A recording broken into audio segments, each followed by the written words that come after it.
Oh my, do we have a lot to talk about today here on the Morning Bullring. Hello, everyone. I am Bob Dillner, Casey LaJoy alongside. I felt like this weekend was complete chaos in the short track racing world. I, fortunately and unfortunately, kind of took the weekend off, went up to the mountains, celebrated my wife and my son's birthdays. Happy birthday. Their weekend continues, I guess, this morning with the birthday wishes out to Angie and Levi. But take the weekend off. But, late at night, once they went to bed, I kind of got on social media, got on Speed 51, took a look at everything that was going on, and I was like, what the heck? Oh, yeah, there's stuff. South Boston's going crazy. We got people piping off from Five Flags. We got all sorts of drama and things going on. I was like, I didn't know what was going on with the whole Roderick deal, which we'll get to that later, until, at the very end of the night, because we're all just there working, and then you're like, holy cow, what's going on? And then South Boston pipes off. We're on the way home from Pensacola, and I'm like, this is nuts. Yeah, it was crazy this past weekend. Absolutely. Elgin Statboy Trailer, who was actually up at Fayetteville Motor Speedway for us for the Carolina Clash race, he texted me. He goes, do we have anybody at South Boston? And I just said, why? and I'm like, you gotta fill me in on the details. Yep. And he said, something going on with Paulie and Morris. And honestly, I was in the middle of painting at that time. So I said, well, we got somebody there. We're good. And then later on I look and I'm like, oh my gosh, what's going on? And so I called, or texted Brandon Paul, our editor, and I just could not believe. So, folks, there is so much to talk about in the world of short track racing. Let's just call it chaos at South Boston. Car count questions at Pensacola, and basically what we're talking about is car counts in terms of super late model and pro late model competition in the South, but that's going to go north of the border at some point, and we're going to talk about that because of everything that's going on in the world of pro late model and super late models in this country. There's some people maybe playing some games. Or maybe games is the wrong word for it. Maybe taking a stand, so to speak. So a lot to talk about in terms of where everything's at in that world. Plus, a lot of talk about the new body at Richmond and whether or not that made a difference at the Commonwealth Classic for the Pro All-Star Series. So we're going to be talking about that as well as modifieds mainly. Some big modified shows this past weekend around this part of the country because it's still a little bit too cold up north. Although this week we'll break the ice at Thompson Speedway there in Connecticut with the big NASCAR Wheel of Modified Tour kickoff and so much more at Thompson Speedway in the northeast part of Connecticut. And, of course, the short track draft definitely came to prominence in terms of discussion again because of one driver in particular, a teenager, and we'll be talking about that here on the Morning Bullring. But before we do any of that, let's take a step back. And let's go to the wise one, the editor of Speed51.com in the Studio 51 with us, Brandon Paul. Good morning to you. Good morning. Glad to be here. Not putting any money in the jar yet. I hit the button, unmuted myself, or at least I think I did. Yeah. Okay. You'll good. forget eventually. Yeah, we'll forget. But yeah, a lot happening. I had my phone. I'm at Richmond, and my phone's going off. You're texting me. Elgin, of course, is texting me. And of course, there was a little bit of drama there with the winner of the past super late model open race, Corey Heim, being disqualified. So he's texting me about that. Have you heard? Yeah, Elgin, I'm at the track. I've heard. But you gotta love Elgin though, because he's on it. Yeah, he's on it all the time. So it was interesting. A lot of stories this weekend. Hey, let me ask you about that deal with Corey Heim, because obviously he's at a big track. Horsepower is at a premium. Did he admit to what was going on? I believe it was a tapered intake or something like that. Yeah, it was a tapered spacer, and he it seemed like he accepted the penalty. It was pretty, from what I understand, it was pretty cut and dry. I talked with Charlie Rockwell, the technical inspector for PASS, and he basically said it was a clear-cut horsepower advantage, and that PASS has never, not just for this race at Richmond, has never allowed a tapered spacer on their super late models. So that's pretty much where it is. And Corey, the thing with Corey is now that's been 3 races kind of that either a disqualification or last year at Martinsville that he feels like he's had taken away. And I mean, you can't blame him, I don't think, but it's just too bad. It's too bad for him that if he wins that race, if he wins the Martinsville 300 last year, we're talking short track draft. That would be a kid to keep an eye on. Yeah, I agree with you, honestly. Corey Heim, of course, the deal last year at Martinsville was not a technical violation. That was a just messy situation on the racetrack, honestly. But Brandon's right. If he were to have won that, and I don't remember what the other win he had taken away last year. South Boston? Was it Yeah, South Boston? it was a late stock. model stock. He was driving for Pulliam. Okay. Yeah. So if he wins those, I believe he's top 5 in the draft. And I don't know if Corey Heim is top 5 in the draft material right now because he has not won those 3 races. Right, yeah. I think you have to – I mean, you can win races, but it doesn't matter if it gets taken away. I think it's the same kind of thing if you win a race and there's an asterisk next to it because you were the guy that won it because of a disqualification. I mean, no disrespect to Austin Reed because he won out of Richmond, and I like Austin Reed. But it just doesn't mean as much when there's something that goes down on either side. So where does Corey Heim sit in your draft stock right now? That question both for you and for Brandon.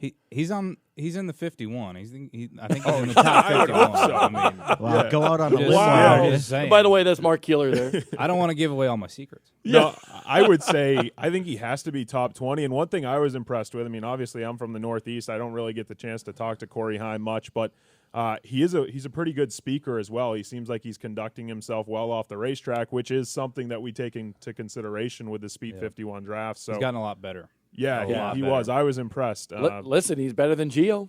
I agree. Okay, I agree. Better than Gio right now. I mean, you had to do hopefully a 10-minute interview with him after the Rattler. It wound up being 6 minutes. Yeah. Gio's got talent. He's a great kid.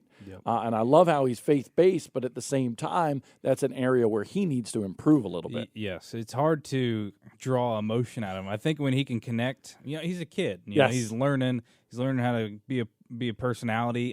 He obviously has it figured out on the racetrack. But I think when he can become, be personable like Harrison, that's when he's going to explode. Yeah, and we'll talk a lot about Giovanni Bramani, of course. But getting back to Corey Heim, I believe you are correct. I would have him in my top 20. I don't know where because I haven't analyzed it yet, Brandon, where he would shake down.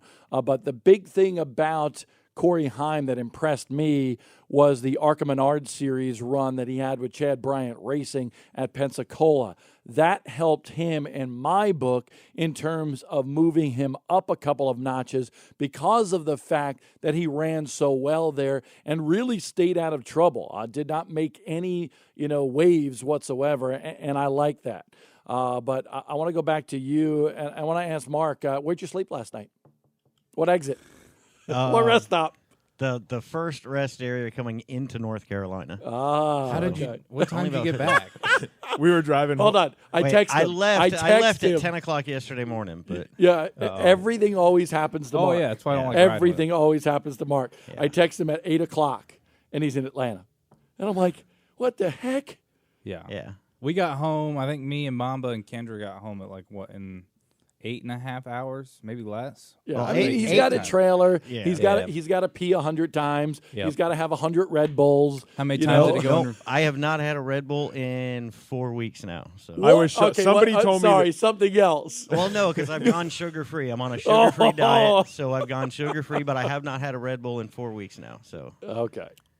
I was Did you impressed have, by you have that. the hours counted as well? no, but I mean, if they wanted to send me product, I could certainly start drinking it again. Yeah. But it's Yeah. just expensive. Well, but if they send you the product, they have to send you the refrigerator too Yep. to go along with that because I will not allow Mark Keeler to have a Red Bull in my presence. And it goes back to, the days when maybe I went into a bar or two and, just smelled way too much Red Bull back in the day. Just Red Bull. Yeah. We'll leave it at that. Yes, exactly. What else, Brandon? What's going on? A lot's going on. You mentioned it. I mean, Don't give away Connor's news. We actually have Condog in the house Yeah. to deliver the news. and he put a lot of time. Yes, he did. We're roomies this weekend, so I watched him study. He put in a lot of time for the news, so stay tuned for that. But obviously, you mentioned the body situation. I think that was a big topic of discussion this weekend, and And actually, speaking of Corey Heim, he brought it up after a practice session. I think it was the third practice session Friday, and he has the old body. And he came out and basically said, if you look at the time charts, I don't see any advantage whatsoever, because it was like old body, new body, old body, new body. So definitely a hot topic of discussion this week at Richmond. Well, that will definitely be a topic of discussion that we will be bantering back and forth about throughout this show. And I know my phone's probably going to go off and somebody's going to say, stop stirring the pot. It's not stirring the pot, okay? The pot had already been stirred. That's the bottom line, okay? We're just following, the situation in terms of, hey, some people are putting a body on, some people are not. Matt Craig has a car with a body and without a body. I would like to talk to him this week. Maybe that's a story that we should do because his car looked badass, okay? Bottom line, there you go. I did that because you're here, and I didn't do the bad to the bone. But those cars look good. I'm on neither side of the fence. I was accused of being on one side of the fence or another just recently. I'm on neither side. I'm on the side that needs to happen, okay? And I think a little bit more needs to be done in terms of figuring out exactly, just to put it out there, where the body sits in the current configuration in terms of what greenhouses, what templates will be put on that body, and then we'll know for sure. But if you look at the on track from Richmond, and you had some good guys with the body, Ben Rowe, Matt Craig, Travis Benjamin, DJ Shaw, big names there, and the body kind of just worked itself out on the racetrack. Yeah, your top three was all old bodies, correct? I Top three was. I didn't see a whole lot of stuff. Actually, no, top two. Then third place was a new body. Fourth place was a new body. Fifth place was an old body. So, three out of the top five was an old body configuration. Look, you're never going to be, especially at Richmond. I know it's big for a super late model. If it was going to come out, that there was an advantage, it was going to be at Richmond. But you're never going to beat mechanical grip on with late model racing. You're never going to do it unless we go to Daytona. And horsepower. That's right. Yep. Well, and horsepower. So, Corey Heim. That's why, you don't have a tapered spacer. Yeah, right. But you have that, you're going to have an advantage. Yeah. Usually, though, a good driving car trumps everything. Yeah, absolutely. And that's what certainly needs to be discussed here in the coming months and so forth. But, Brandon, it was an interesting situation to follow. And I know myself and several other people were looking at every speed chart, qualifying, and now the race results throughout the weekend, a group of people around the United States. Yeah, for sure. And just to follow up on the whole stir in the pot thing, and Tom can attest to this as well, and you can call us, I guess, bad journalists. We didn't even ask about it at first. It was Corey Heim that brought it up. So it's definitely that people, it's not just us that are talking about it. That's for sure. It's a hot topic in the pit area, especially when you look at a race where some did have it and some didn't. And you guys obviously talked about in the Open, in the crate race that went before the Open, I'm not going to say it was an advantage, but the two cars battling at the front did have the new body in the crate race. So I think you got to leave it up to, I guess it's just up to the person to decide. But where you had Mike Hopkins and Ray Christian III, they were battling at the front, and they both had the new body on. So I don't think that the key thing to note is I don't think that we exited the weekend at Richmond saying that this body is an advantage. I think it's definitely still up for debate. I believe you're correct. That is a fair assessment from the editor of Speed51.com. And that's why we like him. He's kind of even-keeled, unless it's basketball that we talk about. And all I'll say is Duke and UNC are both out. Yeah, we all suck. We all suck. I can agree to that. I wish we could get a camera on Connor. Connor, you didn't even make it with so. UConn, so shut up. all weekend he just celebrated all the losers. He hates Kentucky. He hates Duke. Him and Cody Geyer. Oh, Cody yeah. Geyer's going off. His teams, like you said, have sucked for, before he was born. That's the last time they were good. And then you have fake national championship Alec chiming in here and there. It's like, come on. Go take this banner. You almost beat Duke. Hang it up next to your fake championship banner. They did almost beat Duke. I was really hoping that Taco was going to smash Zion. Maybe break another shoe or something. I didn't get to watch any basketball other than the the final products, and I watch highlights and stuff. It was on while I was painting and hanging up ceiling fans and all that sort of stuff this weekend. So we're doing a little honeydew work, so to speak. I was running a camera. I know. At Five Flags. How do you do, Mark? Oh, Camera two. I'm trying. No. I'm trying to be very, very proper here. Casey was our best cameraman all weekend. Okay, Without fail, without question. When I needed a shot, Casey was the one I was able to go to. There was a Mark Keeler moment. He knocked it out of the park. There was Did a Mark he yell at you? No, I mean everybody gets yelled at. There was a Mark Keeler moment where I think the other cameramen were struggling for a shot, or like the other guys were trying to get stuff going, and Mark just told everybody to stop and just like stop for a second. And I was like, well, I'm going to be the only camera moving. And it was Chris Davidson coming down pit road. I'm like, he's going to need this shot, so I'm not going to stop. And then he pushed me live, and then he kind of, had his spiel about everybody needs to like focus. There you go. There you go. I was proud. Well, I'd much rather be on pit road. And that show was pay-per-view broadcast, the Blizzard Series opener, Southern Super Series race at Five Flags Speedway this past Friday night. Pay-per-view broadcast on Speed51.com. More than 125 races will be live on Speed 51 this year, and several of them will be actually for the network members only in terms of premium subscribers. Right now, if you look at speed51.com, there are tons of videos up from Richmond. The Carolina Clash highlights from Fayetteville Motor Speedway. There's a great recap that Alec Jorgensen and the folks down at Five Flags Speedway did from the Southern Super Series race down there. So there is oodles of, and we only usually use that term actually once during the year during the Snowball Derby, but right now I'm going to use it twice. There are oodles of videos up, just $9.99 a month, $79.99 a year for tons of highlights, interviews, and a whole lot more on the Speed 51 video network. Tons of in-cars from Richmond, too, that I enjoyed as well. They look awesome. I did. That teaser. Oh, Tom Ryan was killing me because I see this teaser and I see this guy and this car right in front of him just drops off. And I'm like, what happened? And then all of a sudden the darn tease came up. So, folks, for those of you that complain, even I get caught by it, okay? So I'm looking forward to going on and finding out what happened to that car that was driving right in front of whoever's on board it was and disappeared off the face of the map. Anyway, I think it's time for the news. Yes, indeed. Cue the music. Yeah, I was waiting. Yeah, there it is. There we go. The one, the only, Connor Sullivan from Connecticut with the news this morning. Apparently, Tom and Brandon couldn't wait for April Fool's Day today, over the weekend. I haven't heard any good April Fool's jokes yet. Have you? Not yet. No, we've been pretty serious. There's too much going on, too much news to get around to. So, well, Tom wanted to actually, come up with that Five Flags Speedway was going to change the backstretch and the front stretch, and I'm like, dude, everybody's going to know that's a April Fool's joke. Boo, Tom. Boo. I like it the way it is because you got the sun setting behind the grandstands anyway. So. You're kind of poetic like that. I am. There you go. What's going on? I am.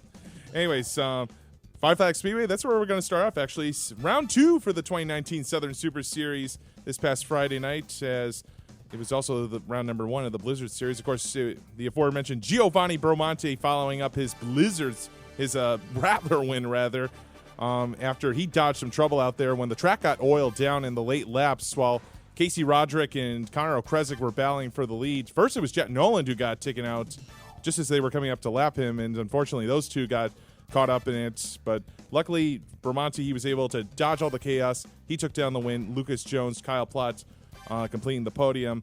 And on to Richmond Raceway. Just, again, to use the phrase, oodles of action at Richmond Raceway this past weekend. We'll start with the Pro All-Star Series Super Late Models. 2 Super Late Model races, one for the open engines, one for the crates. Both 75 laps, both 7,000 to win out there. Again, in the open race, Corey Heim, he originally took down the checkered flag, but again, disqualified for that tapered spacer issue. But I got to give a shout out to Austin Reed. He had mega trouble in qualifying out there. Was able Would you say he has oodles of trouble? I guess you could say that, but no, he had some big trouble in qualifying. He had to start all the way in the back of the field, but he went on a tear throughout the entire race, got some cautions at just the right time, and he made a very late pass to Jared Irvin. I think it was just before they came to the white flag. It was originally for the runner-up spot, but it turned out to be the pass for the win. And Austin Reeds, again, after post-race inspection, being promoted to victory lane with Jared Irvin and Matt Craig completing the top 3. In the crate race, it looked like it was going to be all Ray Christian III. He had that car locked in, ready to win, but unfortunately 13 laps to go. They had a header go in the engine. He dropped off. Mike Hopkins took the lead. He was able to go on to the victory after a very well-spirited battle all race along with Jake Johnson. So a pair of Northeastern guys out there. Johnson was able to finish second, and Matt Craig again in third position. So a pair of third places for Matt Craig out there. And also you had the American Canadian Tour, 65 laps, 5,000 to win. I thought this was the best race of the weekend. You had a very spirited battle between Joey Polowarczyk Jr. and Wayne Helliwell Jr. for the top spots, but in the end, it was old Joey Pole who was able to get it done. How about announcing that coming to the finish?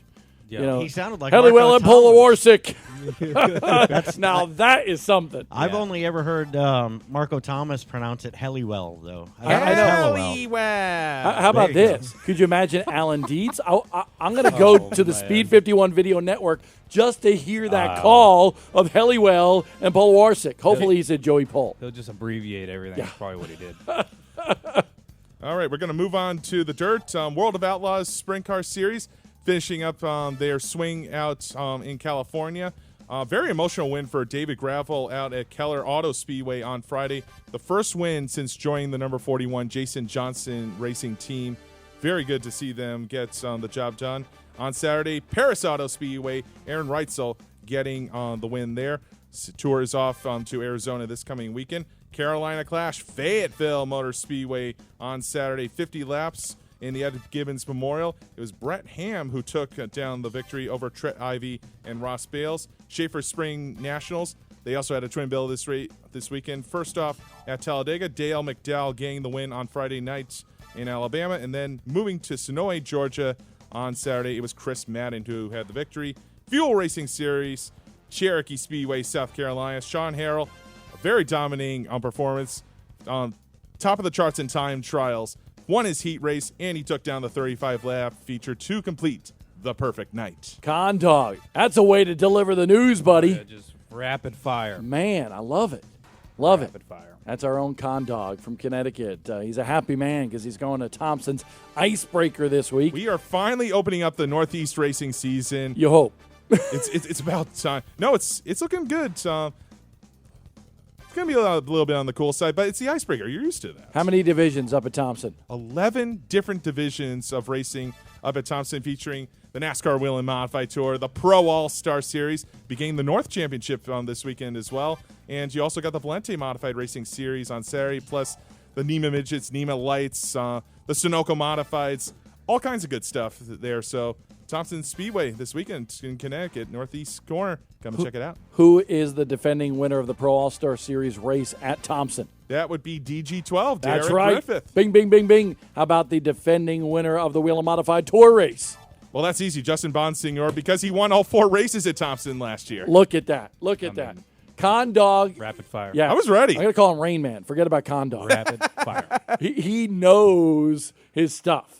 And I don't want anything with the name Rain in it, just because. Yeah, that's true. It's not a good nickname. It's not a good. if you're at It's not a racetrack. good racer nickname. I No, think. definitely not. Absolutely not. I mean, you got to think. Connor probably knows. I mean, he does. He knows his Thompson stats.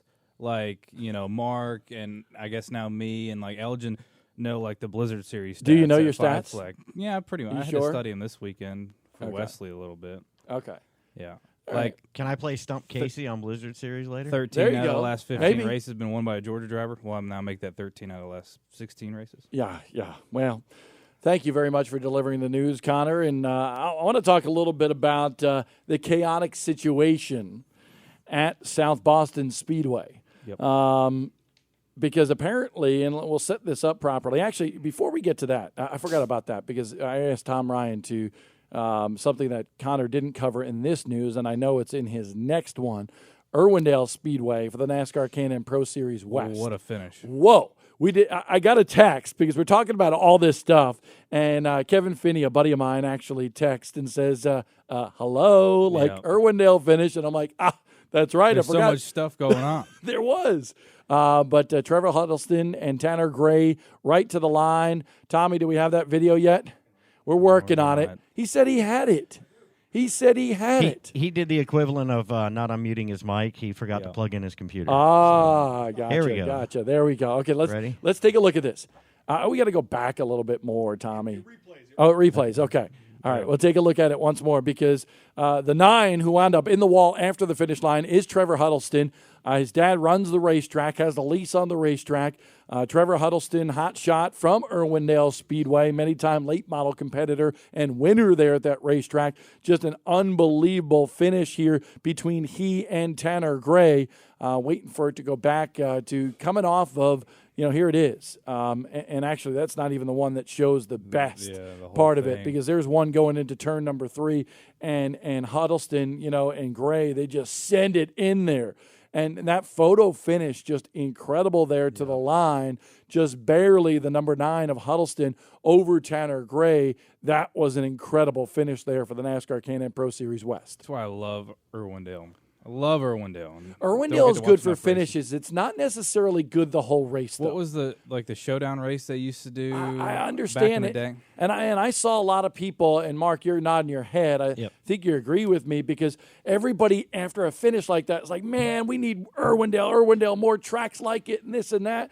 And I'm like, you know what? I've been to Irwindale. I've watched Irwindale races. I love Irwindale. But at the same time, everybody fancies over Irwindale because of the finish, and the race is not the same way. The whole race is not like that.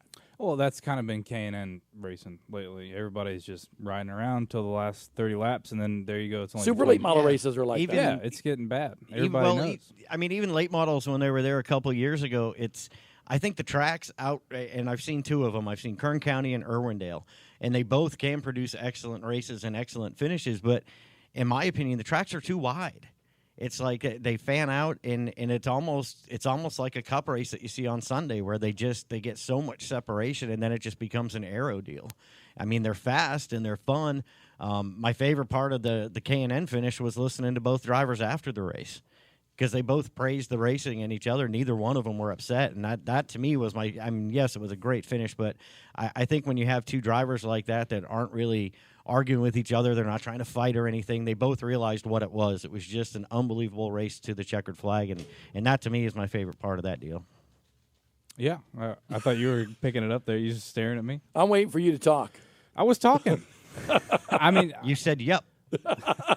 Good talk, Case. Look, yeah, I've seen that progression, like K&N cars at New Smyrna. They just ride around.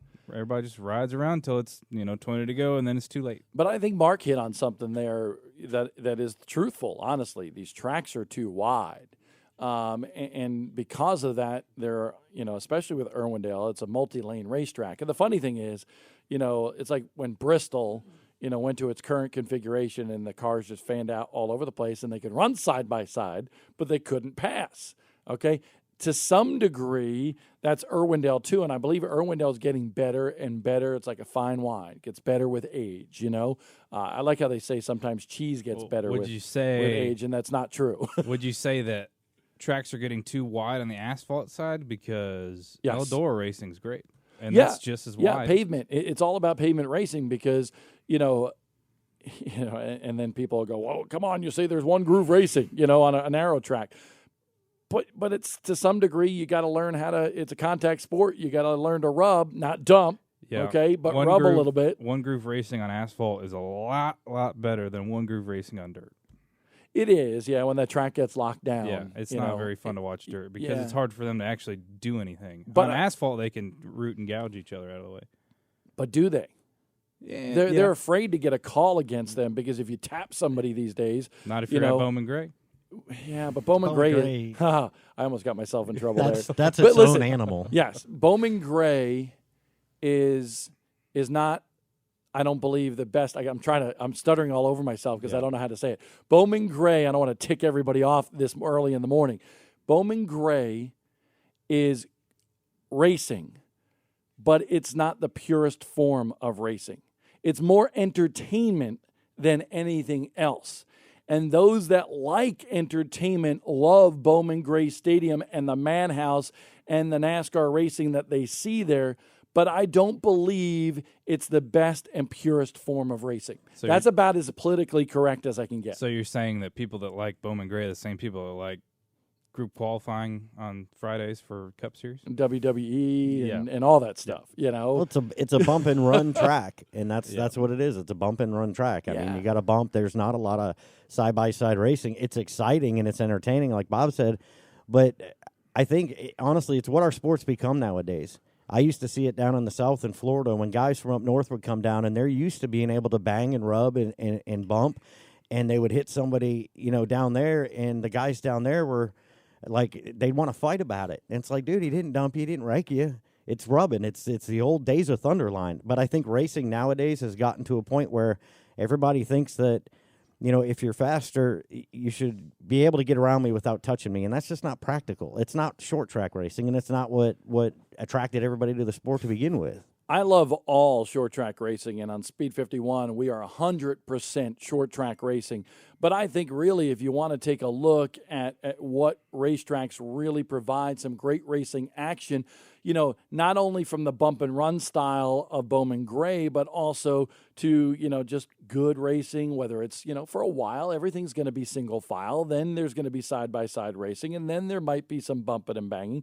I think a place like White Mountain Motorsports Park there in New Hampshire is a fantastic racetrack with how aggressive you have to drive that racetrack. Slinger in Wisconsin, unbelievable racetrack. What do those two tracks have in common? Some banking and quarter mile in distance. So I think, honestly, I grew up on a fifth of a mile. Islip Speedway. I loved it. I love to hear that sound of, Charlie J or Fred Harback or Wayne Anderson, going to the corner and going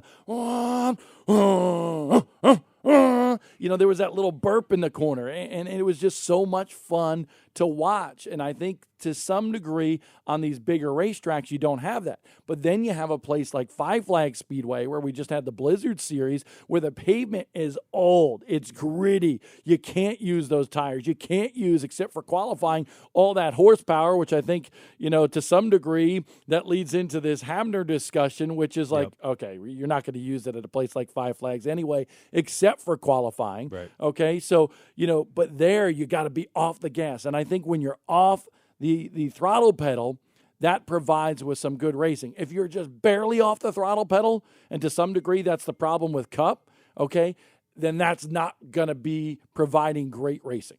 Yeah, that's what makes Five Flags racing so great at the end, when nobody has grip, when everybody's just fighting for all they can, and you have to get every inch out of the racetrack, out of your race car, out of everything.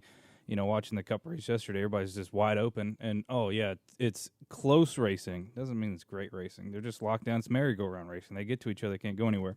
You go to Five Flags, and you sit there and watch side by side. I was on Battle Cam, and I can't remember, Mark, not being able to find a side-by-side battle. It was a 100-lap race. I was able to find a side-by-side battle pretty much every lap. A lot of times I had to pick which side-by-side battle to even Right. show, because it was like, go, and I probably confused them a couple times. Yep. But, I mean, I'm with you, Bob, though. I mean, to me, I think one of the best short tracks that I've been to, that I've seen the kind of racing through the field start to finish that I think everybody wants to see, is honestly Oxford Plains Speedway. And I said it when we went to the 250, I think it was last year. You can see more racing in that one Sunday. It's true. And good racing. It's hard-nosed. Even Bubba Pollard said the first time that he got next to somebody and they bumped him and they did that whole 8 wheels turn better than 4, and he said, oh, so that's how they race up here. And he didn't mind it. I mean, Bubba's a racer. So, you accept the challenges. But tracks like that, and I think, honestly, you hit the nail on the head. You're not going to have good racing if you're on the gas 90% of the time. You got to have braking. You got to, when you can use the gas to turn the car and use that throttle in the corner to try and turn the car as much as the brakes and the steering wheel, and you're getting all three of those things a part of it, that just makes good racing. And Five Flags, to me, the key there is the pavement. The pavement is so worn out, and it's awesome because you're not going to keep grip for long. and then you're watching guys just wheel cars. And I mean, it doesn't get any better than that. Can you tell we're 37 minutes into this program? We have so much to talk about. We haven't even taken a break, and we're not going to yet because we're not done. There is so much to talk about here, and we have a great list of guests coming up here today. We're going to try to get a hold of Philip Morris in just a second. Casey Roderick is coming on the program, Giovanni Bramani, DJ Irvine from the fast track and ultimate side of the dirt racing, Ron Silk, Trevor Huddleston, so many more are going to be coming on, and I understand Lee Pulliam might be coming on the show as well. And that is a great segue into talking about that chaos at South Boston Speedway, because all I saw, I didn't see any on-track battles. I saw what happened when somebody entered the racetrack after a battle and supposedly, I guess, some sort of an annoying situation. Lee Pulliam as well as Philip Morris getting into it to some degree on the racetrack. I can hit on that because I didn't see it. Well, here you go. This is what happened in the aftermath. That is from the crowd angle. There's another angle from the infield. The other side looks like he's going so much faster whenever he comes out. That was the first view I saw. And who is that? That's Forrest. I was told, I don't know 100%, but Zach Evans backed it up. That was Forrest Reynolds. That's crew chief for Philip Morris. So apparently, and there is that other view, and I understand that he was okay and probably banged up just a little bit, and we'll continue to take a look at this here because it's just amazing. When I saw this, I went, whoa, what just happened there? But apparently that gentleman worked for Philip Morris. Philip, a 5-time NASCAR Wheel and All-American Series champion. Lee Pulliam in that number 5 machine there. And there solid you see radio throw. Yeah, that was a solid radio throw at the hood of the 5-car. Lee Pulliam, a 4-time NASCAR National Wheel and All-American Series champion. Something happened with them on the racetrack, and Philip Morris's team was not happy with Lee Pulliam. So here he is. He goes over the wall. This is a no-no. Bottom line, this is not allowed. Okay, not just the throw, going over onto an active racetrack, going into the car.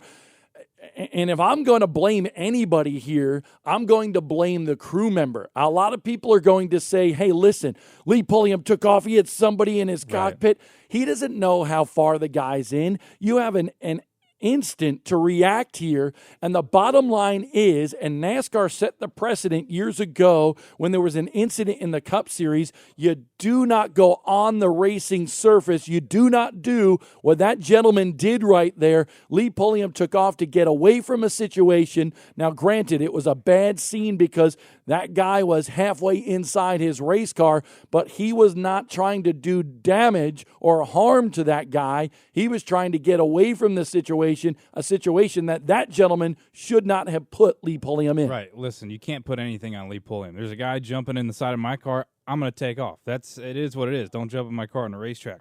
What I saw on the racetrack was Philip Morris got into Lee Pulliam a little bit, got him up the racetrack.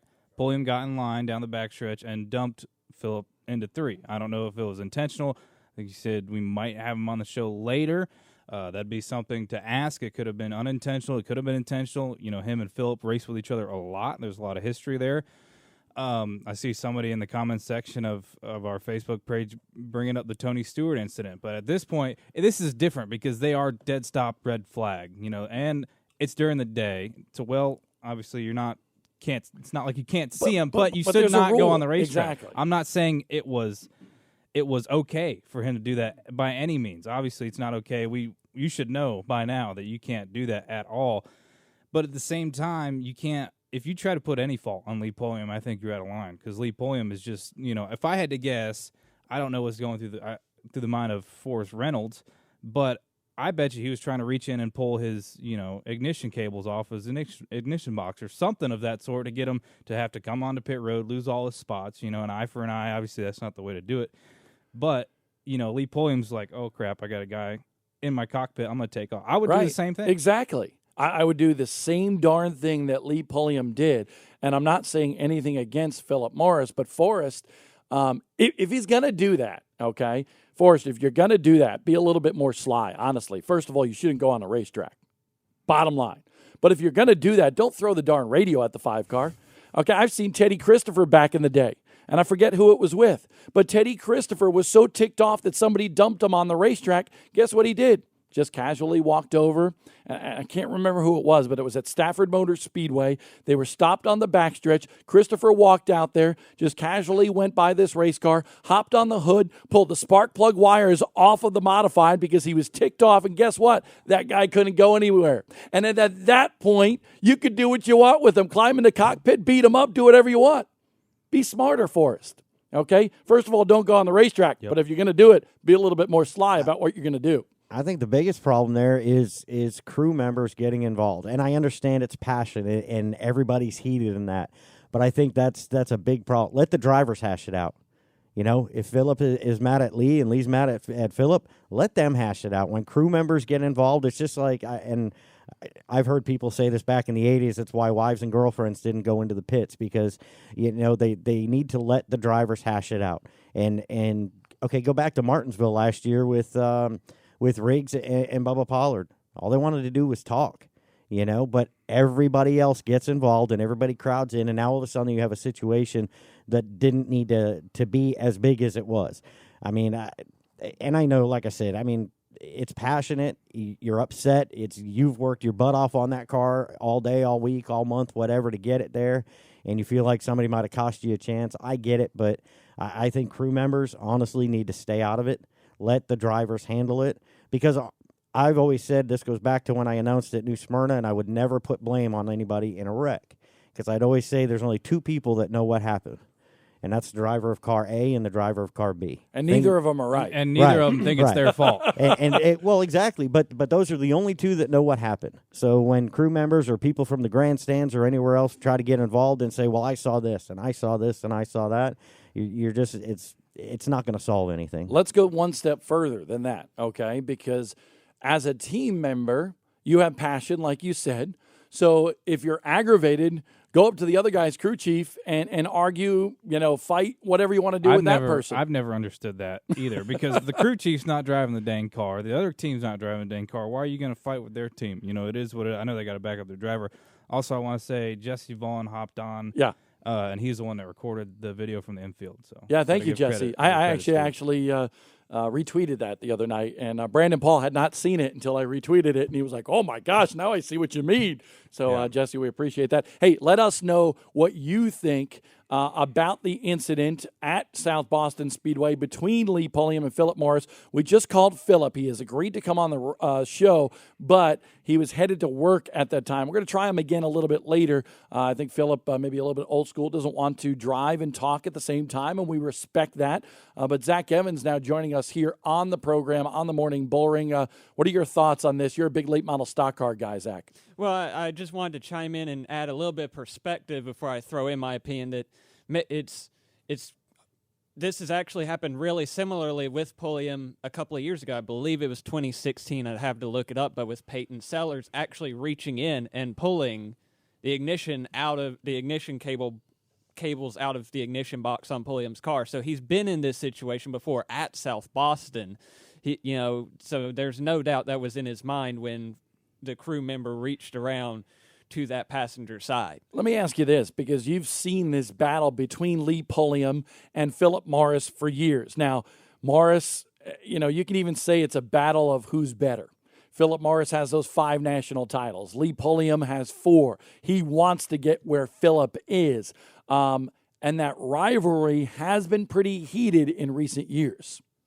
And they're just both such fierce competitors. Neither of them want to lose, and especially to each other, I'm sure. Especially to each other. And South Boston has kind of developed that place in the late model stock spectrum where, especially on the NASCAR Whelen All-American Series side, if you're going to compete for a national championship, you have to go to South Boston and you have to beat Lee Pulliam, Philip Morris, Peyton Sellers. Even some guys that maybe don't run full-time but show up like a Bobby McCarty or a Timothy Peters or whoever. You have to show up there and compete with the best if you're going to be in that title picture. Yeah, I haven't honestly paid attention a whole lot to the scene from South Boston. One thing I do miss about South Boston is eating their bologna burger. I haven't had one in a long time.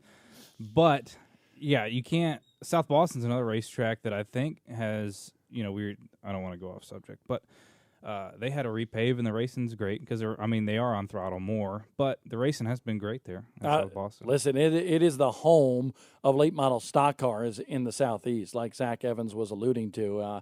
I think it's very important to note that. And if you take a look at some of the comments that were coming in, Raymond Kelly, I was asking, was he suspended from the track?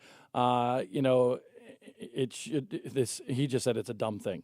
And it is. What Forrest did there, that's just not smart to go out on the racetrack and do what you did. Wait for the guy to come in after the race, and if you want to do something at that point, have at it, okay? Yeah. Have at it at that point. Mike Evans actually was talking about he was leading and lost the race due to that. And I don't know if he was talking about Phillip was leading at that time and got dumped out of the lead, or what the situation there was, or was Pulliam at that point. I don't even know where things shook down after that. I don't know if Zach knows or Brandon or anything, because I know it was twin features there that day. But, you mentioned that Philip Morris was dumped by Lee Pulliam. Yep. So I'm not sure exactly what that was in reference to. I do want to say this, and I want to get your opinion on this. So we can bash Forrest Reynolds, and, obviously it was a stupid thing, but at the same time, and I'm going to tread lightly because this is what short track racing needs, because then we have stuff to talk about. We have drama. We have people that next time Pulliam and Philip Morris are going to be on track together. Well, I'm for dang sure going to watch. You know what I mean? This is stuff that, we need in the sport. Obviously, we don't need people being stupid. But to an extent, I hope, like, a lot of people are like, he should be gone, he should do this. He should never lose his passion at the same time. He should be smarter about it, but at the same time, passion gets people to the racetrack. I think it's good in some respects because it is emotion, it is drama. I'm always a big advocate of that. I just think it was dumb to go on the racetrack because we could have had a similar conversation if Forrest did it when Lee Pulliam came in after the race and then he went after him. Yep. So I think that same thing could have been accomplished in terms of drama and excitement without some of the, just bad behavior, honestly, of going out in the racetrack. That's just not smart. It's not safe. My wife always says safety never takes a vacation. In this regard, it is certainly the truth. So I think that was a bad decision right there. And I think we could have been talking about it in a different fashion for sure. We'll be talking about this all day long here, all morning long on the Morning Bullring on Speed 51. So I want to make sure that we get your comments. You saw some of the video. We'll play it again for you at another juncture of this show. But we want to know what your thoughts are on that incident between Philip Morris's crew and Lee Pulliam, where a crew member went out onto the racetrack, went inside Lee Pulliam's car. Pulliam pulled off, and then that crew member just took a tumble on the pavement. Just an incredible scene there, and plenty to be talked about. I'm sure NASCAR is going to be analyzing this, and honestly, I expect some sort of penalty this week by NASCAR on at least, I would say, Forrest for actually going out onto the racetrack. That right there is a no-no, something you're not supposed to do as a crew member. So we will await that decision, which will usually come either on a Tuesday or Wednesday if the history precedes itself. So we will expect to see some sort of a decision there in terms of what happened. But we want to know what your comments are. Go on Facebook, go on our social media, Twitter, Instagram, you name it, and let us know what your thoughts are on that incident. We're going to bring Kendra Adams over to the other microphone by Mark Keeler. I do want to say that Ben Watkins chimed in on our Facebook. Ben's a dirt late model racer. Yeah. And he said, as a driver, you don't know what the crew guy's intent was, and you're strapped in the car with very limited space to move. As the driver, at that point, there's no other defense. And, that's what we've been saying, Ben. I don't put any fault, other than I don't put any fault on Pulliam for what he did by taking off. Obviously, he dumped Philip Morris, so you got to put some kind of blame on him there. But at the same time, we're not putting any fault on Lee for doing what he did just because it's self-defense. You can't go anywhere. Absolutely. I mean, a lot of people are probably like, oh, that's BS. He pulled away. He knew what he was doing. Listen, if you're strapped in behind the wheel of that race car and somebody's coming in your car, your first instinct is to fire get it up. away from Yeah, you. fire it Bottom up. line. Fortunately, nothing more happened to Forrest Reynolds, because then it could have been a much worse situation. So you were going to say? I think we also, another good comment was failure from Dale Harrell, failure by the officials too. It was, I mean, it's hard to realize it all happened so fast. I know we can analyze it from a video standpoint, and it seems slower, but when it happens a lot faster. But at the same time, there was an official that stood there at the end of pit road and watched him do all that. And what do we do as a TV group? Mark Keeler, you can answer this question. When two drivers get in an incident on the racetrack, what do we do with our cameras? The very first thing is follow the drivers. And we stay zoom- with the drivers. zoom in. Stay with, and honestly, And we look at the crews, yeah, too. we look at pit crews. You look everywhere because you never know where it's going to come from. But always, and I mean, you've said it, I've said it. If a driver gets out of a car on a wreck, the first thing we say is forget about the car, follow the driver. And the same with the pit crew. And a lot of times, I mean, granted, bird's eye in the sky, we're watching, and you know where the crews are pitted and where they're parked, and you'll look and see if anybody looks. Now, I will say Forrest did one thing. He was a little animated walking up, but then he ran. And that right there is a dead giveaway. If somebody's running up, they're running with a purpose and an intent. Well, I think throwing the radio was a true. dead giveaway as Oh, yeah. well. Oh, yeah. But I mean, and it could have stopped there, and that could have been the end of it. But I mean, Plus, you're ruining like a $500 radio. Oh, yeah. yeah. That's what I was going to say. I was like, I would never do that. Now, let me ask you, Bro, I Kendra, might climb in the car, but I ain't chucking my radio. Exactly. your perspective, because we know that Mark doesn't have much talent behind the wheel. We've seen him at GoPro Motorplex in Finished Mooresville, third. North Carolina, finished third. That's actually the second loser. Anyway. You were the first loser. No. I actually won the whole thing. Ken and I actually split it that day, by the way. But Casey, you've raced, I've raced, but Kendra races, which is current right now. If you were Lee Pulliam at that time and somebody is coming inside your race car, what do you do? Okay, so we were talking about this on the drive home, actually, and I was like, that's crazy. I can't believe he did that. And Casey and Dylan turned around, and they're like, are you kidding? I would have done the same thing. And then it's like, thinking of it, it's like you only have a second to decide what you're doing. And I think in that moment, I mean, that's probably the decision that most people are going to make is that, well, I'm not going to stay here and just let this guy. I've seen it happen before at races, people reach in cars, and it's like, okay, well, see, your race is over if somebody reaches in and, pulls your wires out. So, I mean, you got to do what you got to do. And he was at the front, so I probably would have done the same Well, I thing. mean, what's Lee Pulliam going to do from the seat? Just like, Yeah. Well, there's an old You're buckled in. there's an old folklore story, and I don't know the truth behind it, about a guy that went up into another driver's car and popped his fire extinguisher and did a lot of permanent That would be damage to awesome. the driver. not if you're the driver Not strapped if you're into the driver, car. no. you can't- So not knowing what somebody's intentions are, and obviously they've made the decision they're going to walk onto a racetrack, they're going to throw stuff at you. You don't know what the limit's going to be at that point, and you don't know what they're going to do. So And it'd be one thing if it was a driver, doing that kind of stuff, but it was a crew member, which is Yeah. kind of like embarrassing. I think it would have been a way different story. Like you said, he almost took the TC approach where he walked Yes. up nice and calm and just like, even if he did the sneak attack around the back of the car. Right, and that got would have in been there before smarter. He couldn't even see and then Yes. yanked it in time.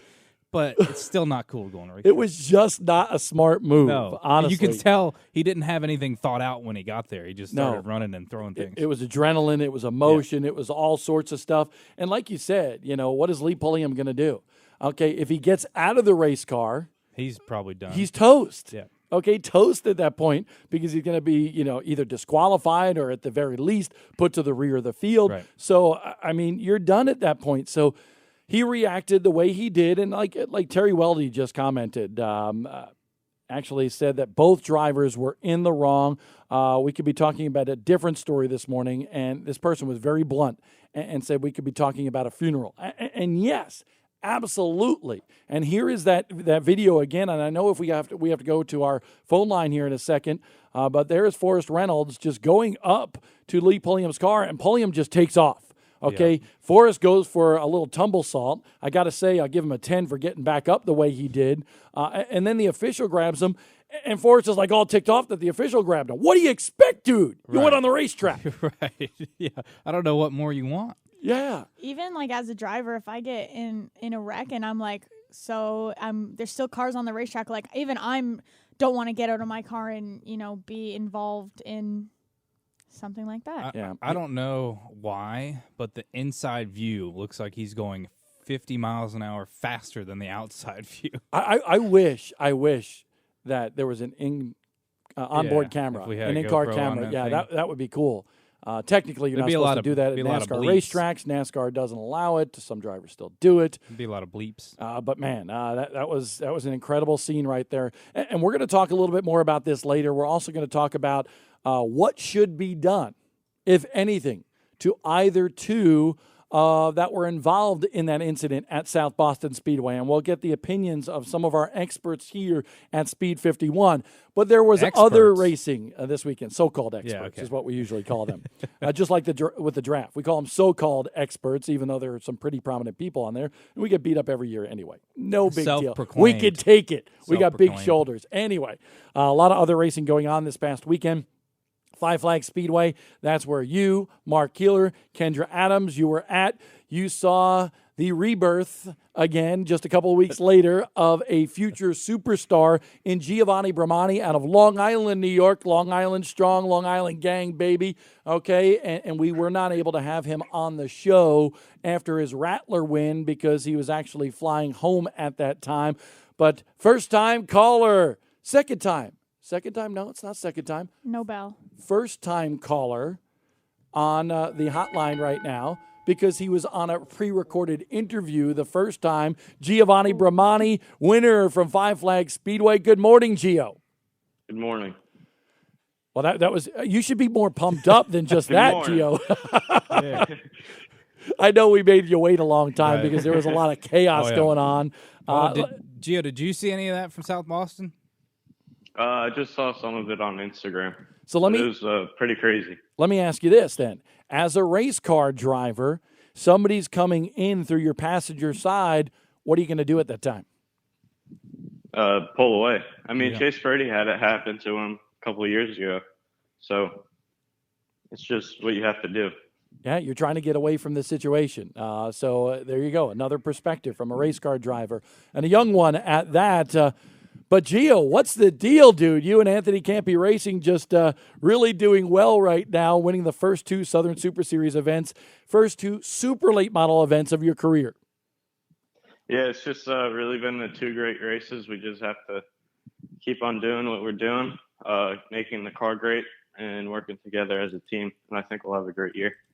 Gio, man, you it didn't look – I mean, you were having a good run, but things really changed after that caution when Stephen Davis was laying, fluid down on the racetrack. How did that affect you? I mean, you were caught up in it. You backed up all the way down the backstretch. Thought you were going to back down pit road as well. But how slick was that? And what were you thinking after Roderick and Okresic and all them guys get taken out of the race? I knew that I had a really good chance at winning. And then I got the news that I was going to start at the tail end. But I knew I had a good enough car, and I got past all the cars cleanly. And it just really worked out in my favor. And then we got that late race restart, and I got by, Lucas Jones, and pulled away and won. So it was just a great race. In the beginning, just saving my stuff. I knew I might have had something for Casey and Connor, but I needed a caution to bring them back to me.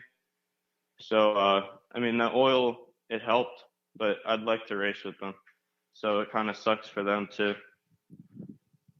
I was just going to ask you, after that late race restart, like at a track like Five Flags, how did you feel with 10 laps to go? And there's a lot of drivers that were saving their stuff and a lot of drivers that were ready with the 10 laps to go. So how did you feel after that restart? We came in and made a change, and that really helped the car. I didn't have much tires to begin with, and then I spun out and roasted my back tires. So I didn't think that would help much, but I just drove my race and just drove it smoothly and got away. Yeah, you certainly did a good job, and it was cool to see you go back-to-back. You and Anthony have really meshed really, really well. You guys have been fast everywhere you show up, and the cards have really just fallen your way, and you have to have speed for that to happen as well. But, Gio, serious question. Bob Donor, serious question. Oh, boy, here we go. What do we have to do to get you excited, man? You don't sound excited. It's early. It is early, but this is the way you sound all the freaking time. Wait a second, Gio. I have heard your interviews, okay, and I've talked to you at the racetrack. You're a great kid and a great talent, but you don't sound excited ever. What's the deal? Do we need to get you a lady or something? No, can't be having that when I'm racing. So are you always like this, or is there a different side, and it's just the public speaking side is a little bit more difficult for you? I just keep my composure. I mean, I'm winning races, but you just have to go into the next race, every race, with a new face, and you just have to try your hardest. And just with these guys, they just give me so much every weekend. So you just you can't boast about it. You just have to stay humble and do your thing and let the results speak. And I do love the faith and the fact that you bring the faith up in a lot of your interviews and so forth. I know your mom and your dad a little bit, and I really appreciate that from them for sure. But I want to get to another question here, and that is the short track draft. If you've followed Speed 51 for the past, 18 years or whatever it's been, we've had the short track draft where we rank the up-and-comers in terms of drivers, 25 years old or younger, and we list the top 51 on the racetrack. Brandon Ernest was here a couple of weeks ago, and he said you are a sleeper pick in the draft. If you had to rank yourself in terms of a position in that draft, where would you be right now? I would be up there, but I'm not going to say anything because we still have a whole season in front of us. So you never know what could happen. Just have to let the results speak and do our thing. So I asked Harrison Burton the year that he was the number one pick in the draft. I asked him, okay, sell yourself for me. Look at the camera at that time and sell yourself. Why should Harrison Burton be your pick in the draft? So I'm going to ask you the same thing. Gio, why should somebody pick you in the draft this year? I'm a really good guy. I race my heart out. Racing is my life. I have a great team behind me. And that's pretty much it. Just have to have the results speak this year and do my best to finish every race, have the car in one piece, and do my best. So we rank drivers, or the panel does, in terms of on-track prowess, off-track prowess. What is one area that you believe that you need to work on and get better at? Definitely some off-track stuff, but even on-track, still need to learn a bunch of stuff. I'm always learning every race. Like last race was tire conservation. I just need to get better at that. Passing, there's always room for improvement. So just kind of everywhere. So, Gio, in terms of winning 2 in a row with the Southern Super Series, the third race, can we make it a hat trick? Do you even know what a hat trick is? Getting back to the original question. He's a Long Islander, and he doesn't. Come on. What's your favorite hockey team? Rangers, I guess. Oh, my gosh. You're a Long Islander, and you don't like the Islanders. Man. What the heck? Don't let Rob Blount hear that. Gio, you're killing me, Harry. Killing me. It was just off the top of my head. I thought we were, part of the Long Island gang, you and me, okay? Brotherhood from Long Island. We're a little tough up there. We're a little thick-skinned and stuff. But, what do you think about the rest of this season? Because you are having the success right now. That is something very difficult to keep on going, especially when you have a Casey Roderick and maybe a Bubba Pollard that will come back at some point. What are your thoughts on the rest of the year? Because I know that goal is the championship.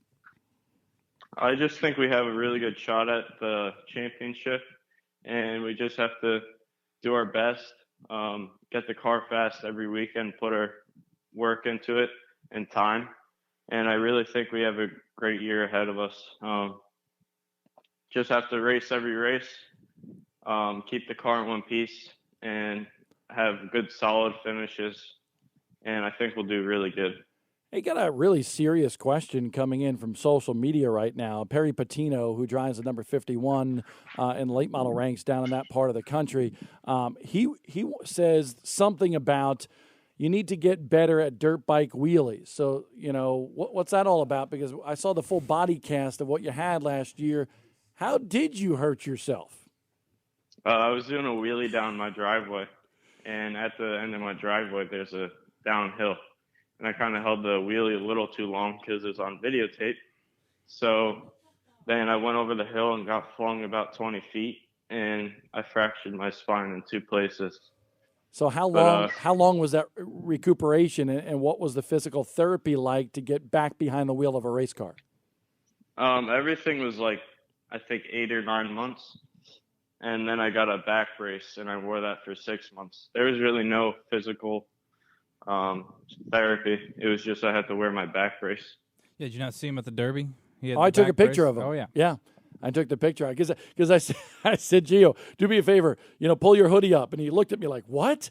And I'm like, I want to take a picture of the brace. And he's like, oh, I don't want it. And I said, no, don't worry. We just want, when you come back, we want that picture of you in the back brace. And he did it for me. So I appreciate that, Gio, for sure. I do want to know, Gio, though, you had to set out the Snowflake 100, which you planned on racing, and then Chase Purdy takes over in your car, and he drives it to victory lane. How was that feeling, just being sidelined and having to watch? And I know some people get agitated. Some people are happy for the team that they win, but what were your feelings having to watch from the sidelines of Chase Purdy winning the Snowflake 100? It was just a great race. I was just happy for him for it being his last race.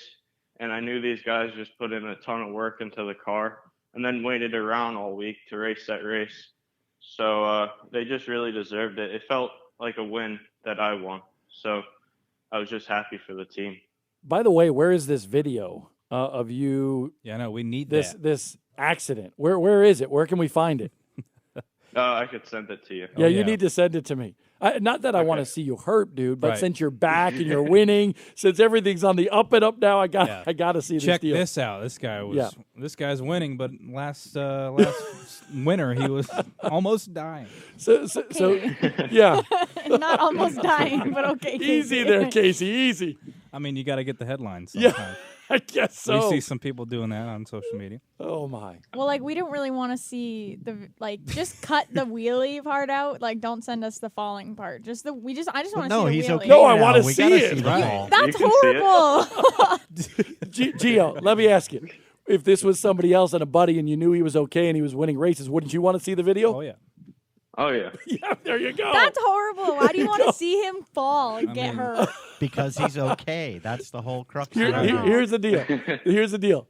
Guy viewpoint, Right. girl standpoint. Right. We just clearly care more. Yeah. So I Yes. care more Guys are about you like, than they "That's do, awesome." Gio. Just know that. Yeah, guys are like, you almost died? That's awesome, man. You going to do it again? If I was paralyzed, that'd be a different story. That's exactly. Yeah. Exactly. But he's okay and doing well. I think a lot of people are jealous. They're like, maybe I need to go out and Yeah. pull a wheelie, fall off my dirt bike, and go win races. Might Maybe have I'll changed try the that. meta. Maybe I'll try that. Change the meta for good luck. Hey, by the way, we're getting some comments on social media about you, Gio.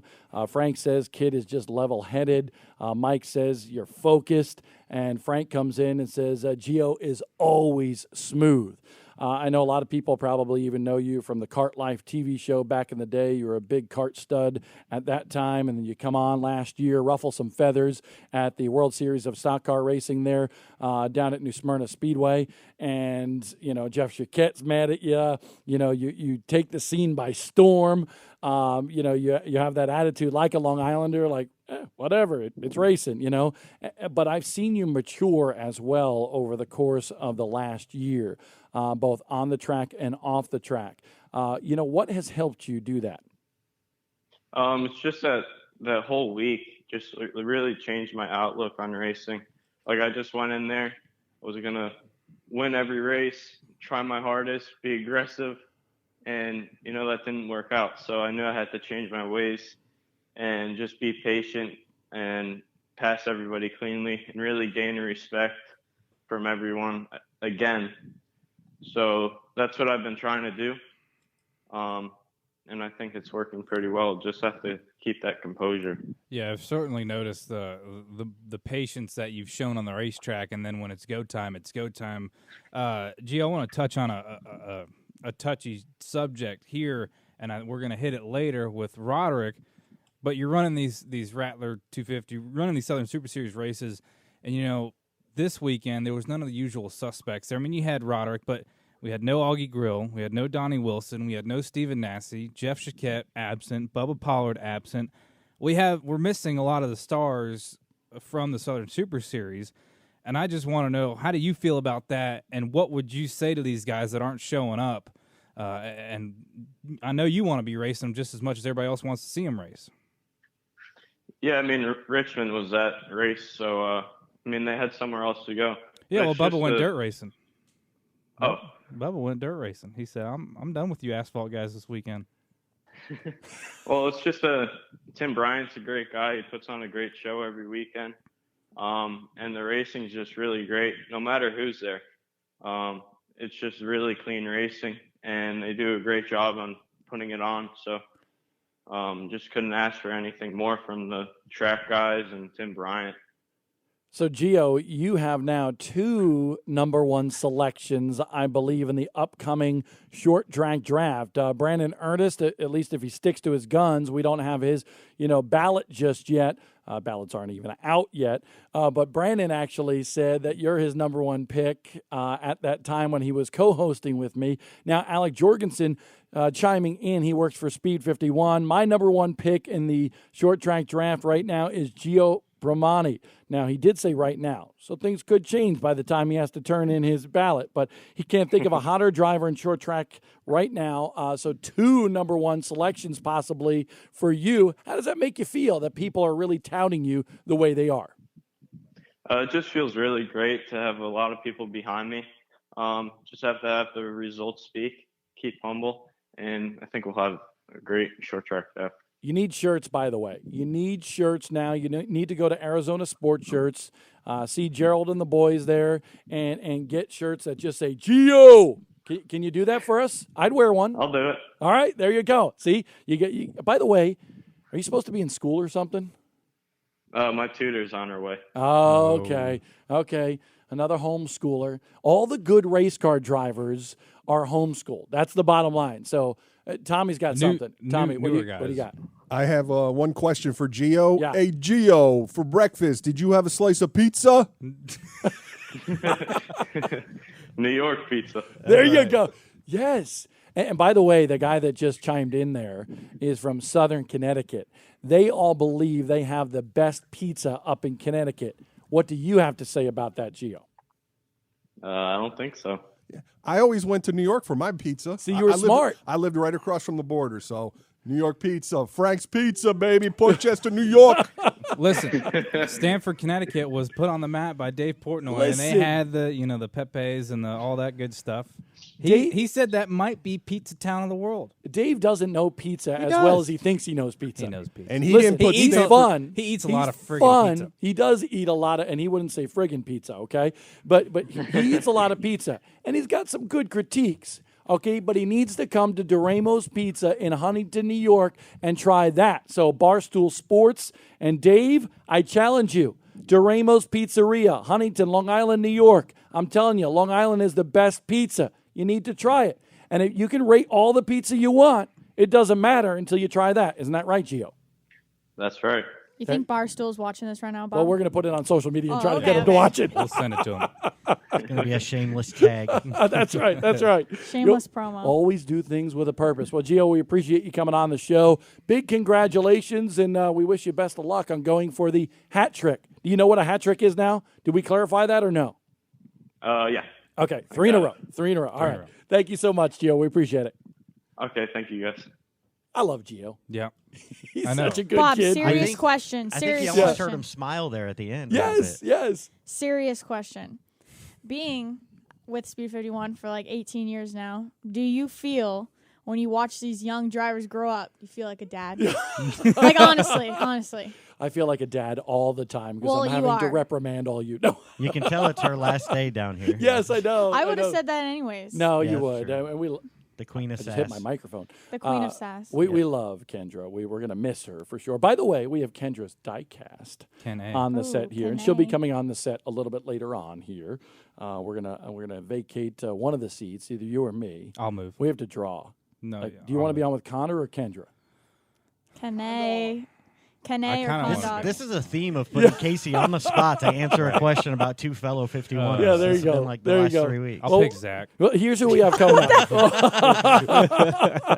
What did you just say? I'm gonna I pick just said what? Kendra. Yeah. I'm gonna pick Kendra because she probably smells better than Connor. No disrespect to Connor, but he's a dude. It's Okay? Miss Dior. And That's what I'm listen, wearing. listen, ladies always smell better than men. Wouldn't you say the same thing? Yeah, I'd say the same thing. Yeah. But, I don't mind Connor.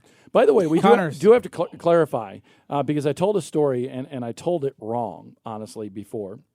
And then you just showed me the Yeah, picture. Doug Chenard Okay. sent me a picture. Doug Chenard, and I was wrong, but it goes for a person with the same sort of character that TC was, okay? And we were talking about John Blewett back in the day, John Blewett III, and he was the guy. And as soon as you showed me the picture, I'm like, that's right, okay? So John Blewett III was ticked off at Carl Pastriak, who ran the black number 75 modified back in the day. And so he was ticked off. He marched out to the backstretch, and he was the one that just calmly just walked up and walked to the side of the 75 and then pulled the spark plug wires right off of Carl Pastriak's car so he couldn't go anywhere. So, John could do whatever he wanted to do at that point. So the moral of the day is stay off the darn racetrack, number one. But if you're going to go to somebody that has a race car and is sitting inside a race car, do something slyly and maybe pull those wires and don't be throwing stuff and acting all crazy while you're going up there. Work smarter, not harder. There you go. I don't know There about you go. any part of that was smarter. Yeah. Oh my gosh. Smarter because that's just the modified situation just makes it That was easier. smart. But Yeah, that is true. Yeah. Tell you what, let's get Lee Pulliam on the line here. Okay. Lee has actually agreed to come on our show here on the Morning Bullring. An hour and 20 minutes, Casey, and we have not taken a break. Are you okay? I'm fine. Are you sure? Yeah. I don't even have water here. I forgot to I fill know. my You water were cup so, this morning. Yeah, you were so zoned in, like you had tunnel vision, no water for you. Well, I tried to wake up at 4:30 and kept on hitting the snooze until about 5:01. So, Yep. you and me, we actually changed roles. I was late last week. You were late this week. Well, I figured you were gonna be late again, so I was like 7 minutes late. I'll be fine. He was Casey, like you're late 15. every single week. Listen, I'm listening. What do you got? I'm always on time. Ask her a serious question. A serious question. Her new name to me is Ken A. Ken A. Ken A. 'Cause Ken it's A. like Ken Adam, Ken A. And it's like Jen A. from Forrest Gump. Yeah. Ken A. So we're looking forward to hearing the results of your racing season up at Canada. You run at Sunset this year? Yeah, Okay. I am. Limited late model? Yes. Well, I don't. I'm running the limited late model, but the thing is, it's like it has a bad rep. People are like, "Oh, you run limited late model, you suck." Well, that's not what it's like up in Canada. It's a little bit different than what it is down here. Pro late model, just to just clarify, pro late model is the tops basically up there in terms of a late model, and then it's a limited late model. So it's the same thing as like a super and a pro down here. Would Yes. you say? Yeah. Yeah, it's basically the same. We have our supers, but they are outlaw bodies, and it's a lot. There's just it's a lot less cars. So I just saw you fog out for a second. by yeah, the way. I I don't think want she was trying to be polite. I don't want to say stuff that I shouldn't say. You should. You should just say it. It's No. your last day on this show for a long No, time. because then I'm Say going it. home to those series. So then Say it. yeah. All The right. Great White North. Do we have Lee on the hotline? Yes, we do. Okay, let's go to Lee Pulliam on the PFC Performance Hotline. First time caller. Lee, good morning to you. Hey, good morning, guys. How you doing? Not Good. bad. You're talking with Bob Dillner and Casey LaJoy here on the Morning Bullring on Speed 51. A lot to talk about, Lee, from Saturday night. We've seen some of the video and so forth. So just paint the picture for me, dude. What happened at South Boston Speedway? Really in the race, it was just hard racing. Phillip, he was being pretty aggressive coming through the field and moving everybody out the way, which ain't no problem with it. He gave me a pretty good shot getting into one, knocked me up at track, and pretty much I decided in turn 3 I was going to return the favor. And most of the time when Philip does something like that, he'll drive it in really deep to try to get away from you the next corner. Well, he lifted about a car length and a half earlier than what he lifted all night. I was planning on driving it in deep enough to get to him. So when he lifted early, I'm an inch off of his bumper, and it created a big wreck for him and tore his race car up. So definitely didn't want to tear his car up, but I was definitely going to get the message, the point that he wasn't going to drive through me all year. And it was just a, just a racing deal. And, me and him should have handled it, whether he wanted to wreck me the next race or we could have handled it right there in the pits after the race. But, what happened after that was just uncalled for by the crew member. So explain, and we're looking at the video, honestly, Lee. What are you thinking? Did you see him coming, or did you just hear the radio hit the hood or the windshield, whatever it was that it hit? When did you know that he was coming at you, and just describe that scene while he was? I didn't know he was there until he was about jumping the wall, basically. I couldn't see him. In the cars, we got this full containment, so we really can't move in there. And I didn't know he was coming until he jumped the wall, and I didn't know what he was going to do. It looked like he was going to come up to my left side, and thankfully Austin Thaxton rolled up to my left side door to kind of protect my left side, and he spiked the radio, and when he jumped in the car, I could see something in one of his hands, and he tried to go for the wires with the other hand, and luckily I was able to get it fired up and get away from him. So I don't know what he was planning to do, but it looked like once he disabled the car, it looked kind of like he had an Allen wrench or something in his left hand. And, I won't go sit there and wait and find out what he was about to do. So he put me in a terrible situation, but it was, just uncalled for. The general rule of thumb that NASCAR set the precedent for a couple of years ago was nobody gets on the racetrack. That could be a driver or a crew member. In an instant like that, do you have time to even think about that? Or you just, your first knee-jerk reaction is just to pull off? Oh, I mean, if you're sitting there strapped in and this guy, you don't know what this guy's about to do. I mean, this guy literally, you see the rage in his eyes, like he's completely lost it. Like this guy's about to, as far as I know, he's about to kill someone. I mean, he is literally in a rage. I mean, you could tell when he spiked the radio, this guy's ready to hurt someone. And, I'd been all fine, if we was all strapped outside the race car and we'd be ready to go. But, you're strapped in there and you can't move. It's not a good situation. You don't know if this guy's got a knife. You don't know what's going to happen right here. So, I got a family. I got a wife and a little kid at home, and I'm planning on coming home to see them every day I can. So, it was not a good situation that I wouldn't want anybody to be in, and it was a terrible situation to be put into. I think Casey and I completely agree that we have both raced, and if somebody was doing that, we would drive off for sure. No doubt about it in our minds, because like you said, you have to protect yourself, and you don't know what that other person is going to do.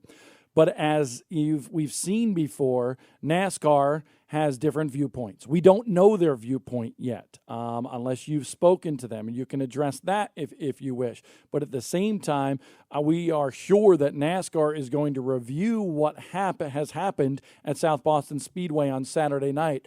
What would you think is fair in terms of penalties or not coming from that incident? In my view, I don't see where I could have done anything different there.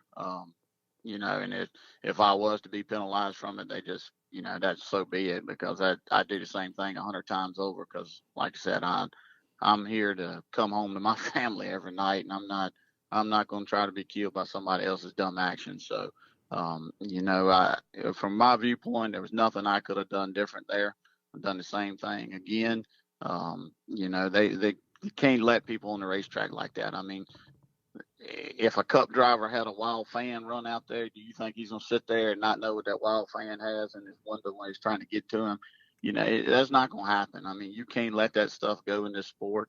It's too dangerous. You don't know what none of these people have. And it just, in all honesty, the guy, this is not his first instance. They had problems with him last year. They had problems with him the first race. I mean, he left his own team the first race. You know, he's going through a lot right now. I mean, him and his wife split up last year. And the guy's just, I guess he's just, I don't know, having a meltdown. I have no idea what's going on with him, but a super talented guy.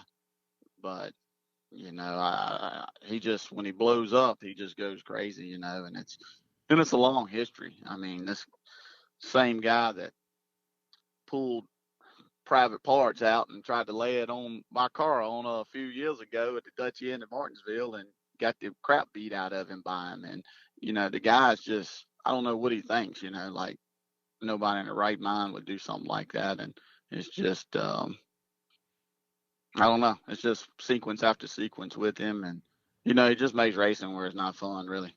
Yeah, I mean, Lee, what are you hoping to see as far as people getting reprimanded out of this? I would say, from a point of reformation, you are fine. You didn't do anything wrong. What are you hoping to see? I know, like you said, you don't want to have to deal with this obviously on a weekly basis, but you don't have to deal with it ever again. What are you hoping to see, or what do you hope that NASCAR does moving forward? I mean, they need to lay the book down, basically, like they did me. I made a wrong decision 8 years ago. Terrible wrong decision, and they laid the book down on me, and that's what really needs to happen right here. You got to grow up and mature, and it's there's no place in the sport for this. This is dangerous. It's supposed to be a family sport. Feuds and tempers and rivals are going to happen. I mean, face it, me and Philip Morris are one of the biggest rivals in auto racing. We're good for the sport. We're good for the fans, but you got to be able to control that. Like me and Philip could have talked it out, or he could have dumped me the next week, and we could have kept it going, whatever. But when you start trying to get violent and do stuff like happened the other night, that's just no place in the sport for it. It's not good for any of us. It puts a black eye on the whole deal and just makes it where it's not fun. I had my little girl in the pits there, and my wife in the pits, and they don't need to see that kind of stuff. And it's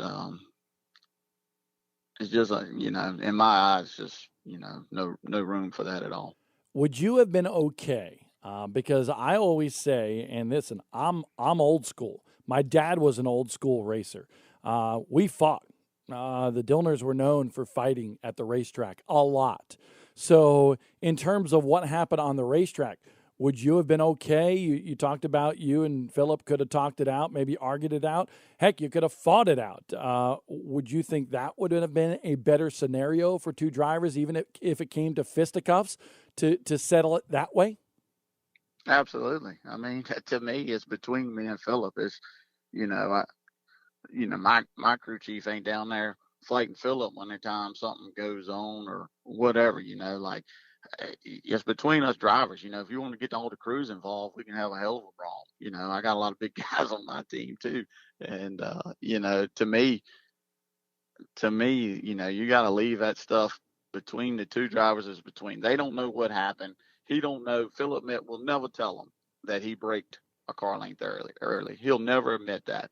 He'll say, but you go in the videos and you look where he's lifted all night long. And you look where he starts spinning. He ain't lifted that early the whole race. So but he'll never admit that. And I have a lot of respect for Philip. Philip is one of the greatest I've ever raced against. And but I would have had no problem with me and Philip talking it out. If me and Philip would have got to fighting, so be it. I cut logs before I ever become a race car driver. So I grew up with damn men. My dad's a hell of a damn man. We run chainsaws and equipment and about lost fingers and everything else. So pain don't bother me a bit. So, this racing is, a piece of cake to what I grew up doing. Old school. That's what I love about Lee Pulliam and a lot of the other racers, even from some standpoints.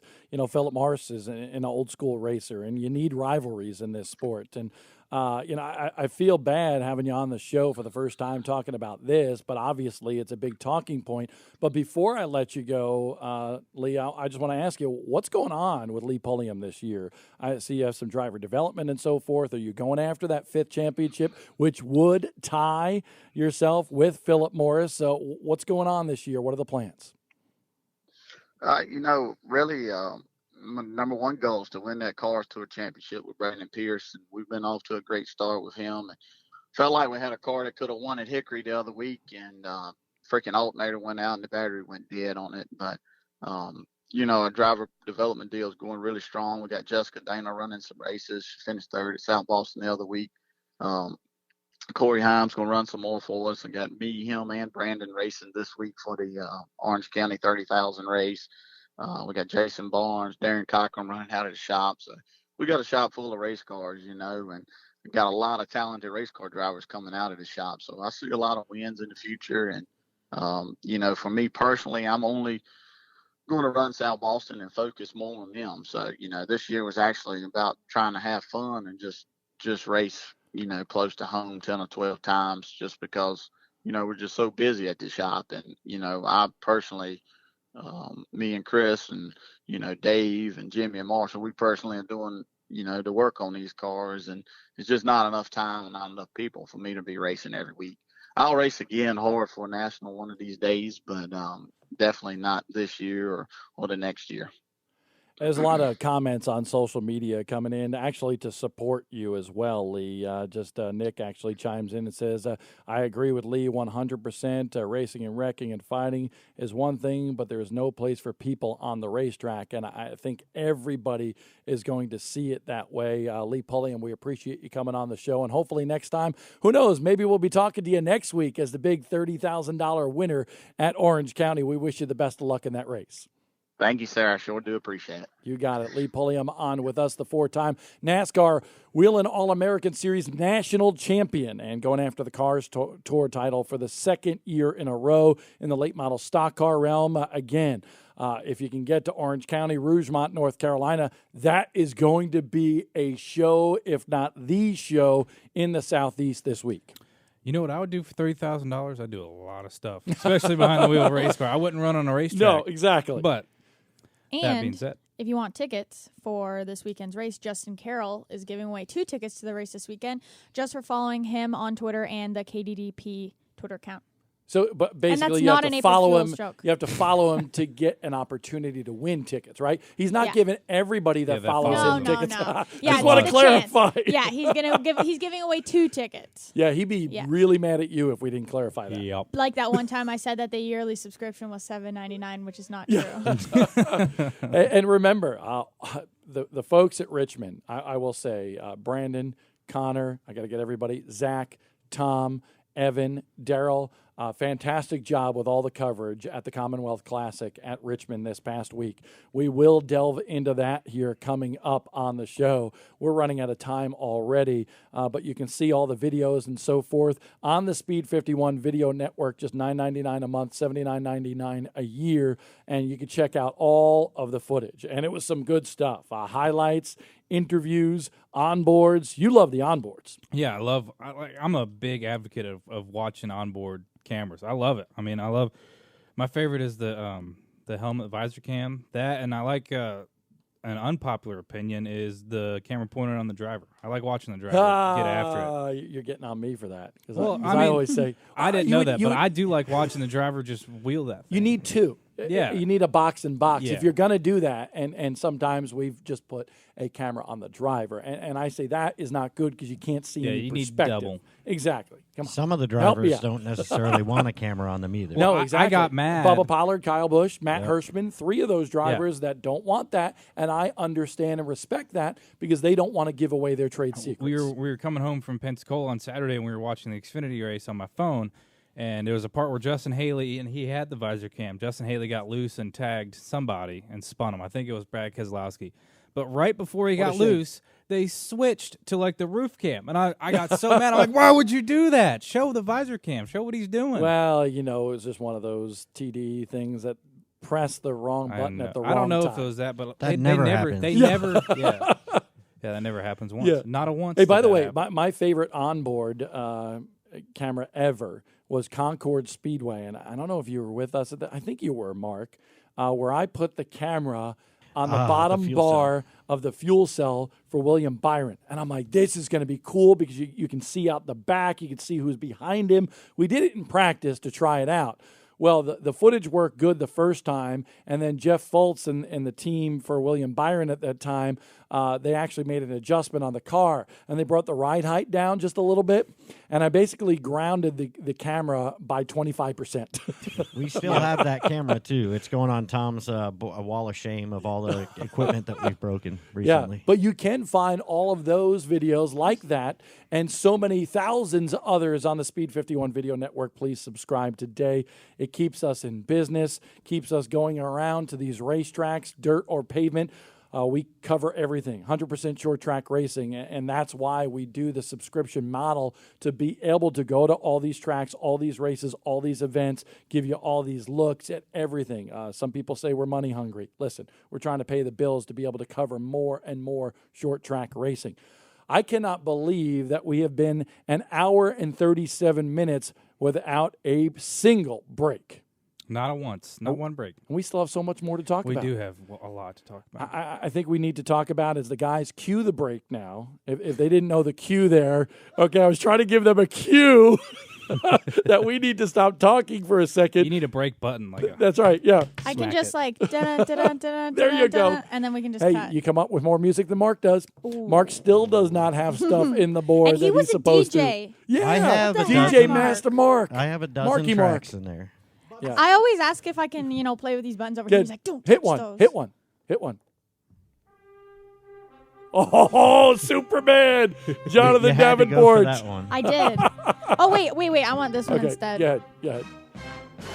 Oh, We've used that we one. should have used that today. Yeah. There's been plenty of Today- drama. Today would have been a So good day just for to that one. recap what we're talking about here today, chaotic, crazy situation at South Boston Speedway where a crew member went onto the racetrack and went into another competitor's car, Lee Pulliam, in a late model stock car event at South Boston Speedway. We're talking about the Commonwealth Classic at Richmond. Here's that video once again of Forrest Reynolds going in the car, Lee Pulliam taking off. He takes a tumble. He was okay, banged up, battered, and bruised a little bit, but okay. We're talking about all the racing at Richmond. We're talking about a lot of stuff to come this week. The $30,000 to win show at Orange County Speedway, Rougemont, North Carolina for the Cars Tour, as well as the Fast Track Opener, Toccoa, Georgia, this Saturday. But before we get there, the Ultimate Super Late Models will do battle at Volunteer Speedway. Bulls Gap, baby, in Tennessee, just down the road from the Bristol Motor Speedway. Remember, it's Bristol, baby. NASCAR in Bristol. So all you NASCAR fans, get over to Bulls Gap and see some great racing on Thursday night. We'll talk about that on the Morning Bullring when we come back.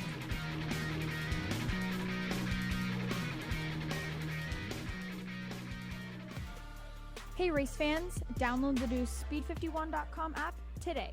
Breaking news, feature stories, the Unfiltered podcast, live race coverage, schedules, and more right at your fingertips.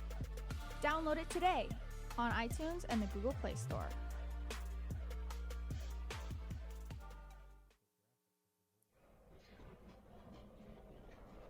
Speed 51's Video Network, where the battles are legendary. Get the full picture on short track racing. We'll take you behind the scenes. He's just a meathead. He's always the same way. Your track, your driver, your sport, your passion.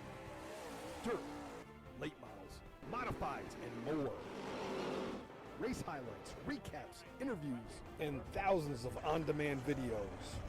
Speed 51 Network, short track racers' home for the best video coverage. The Lucas Oil Late Model Dirt Series is back for 2019. With the strongest field of drivers in series history, every race will be a knockout, door-to-door battle to the championship.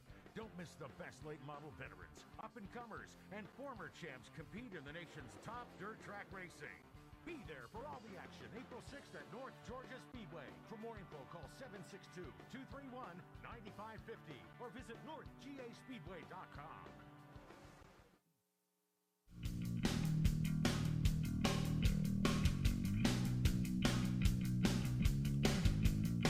Welcome back to the Morning Bullring. A nice new graphic built by Daryl Cantfield. Mark and Daryl do all the graphics. I mean, all of them other than the provided ones on Speed 51. They do a darn good job, Casey. That they do. Yeah. That they do. I like it. Yeah. It's right behind us. It looks pretty. Fancy. Now, the shot isn't squared up today, is not centered, but we only did take one break, so we didn't have a chance.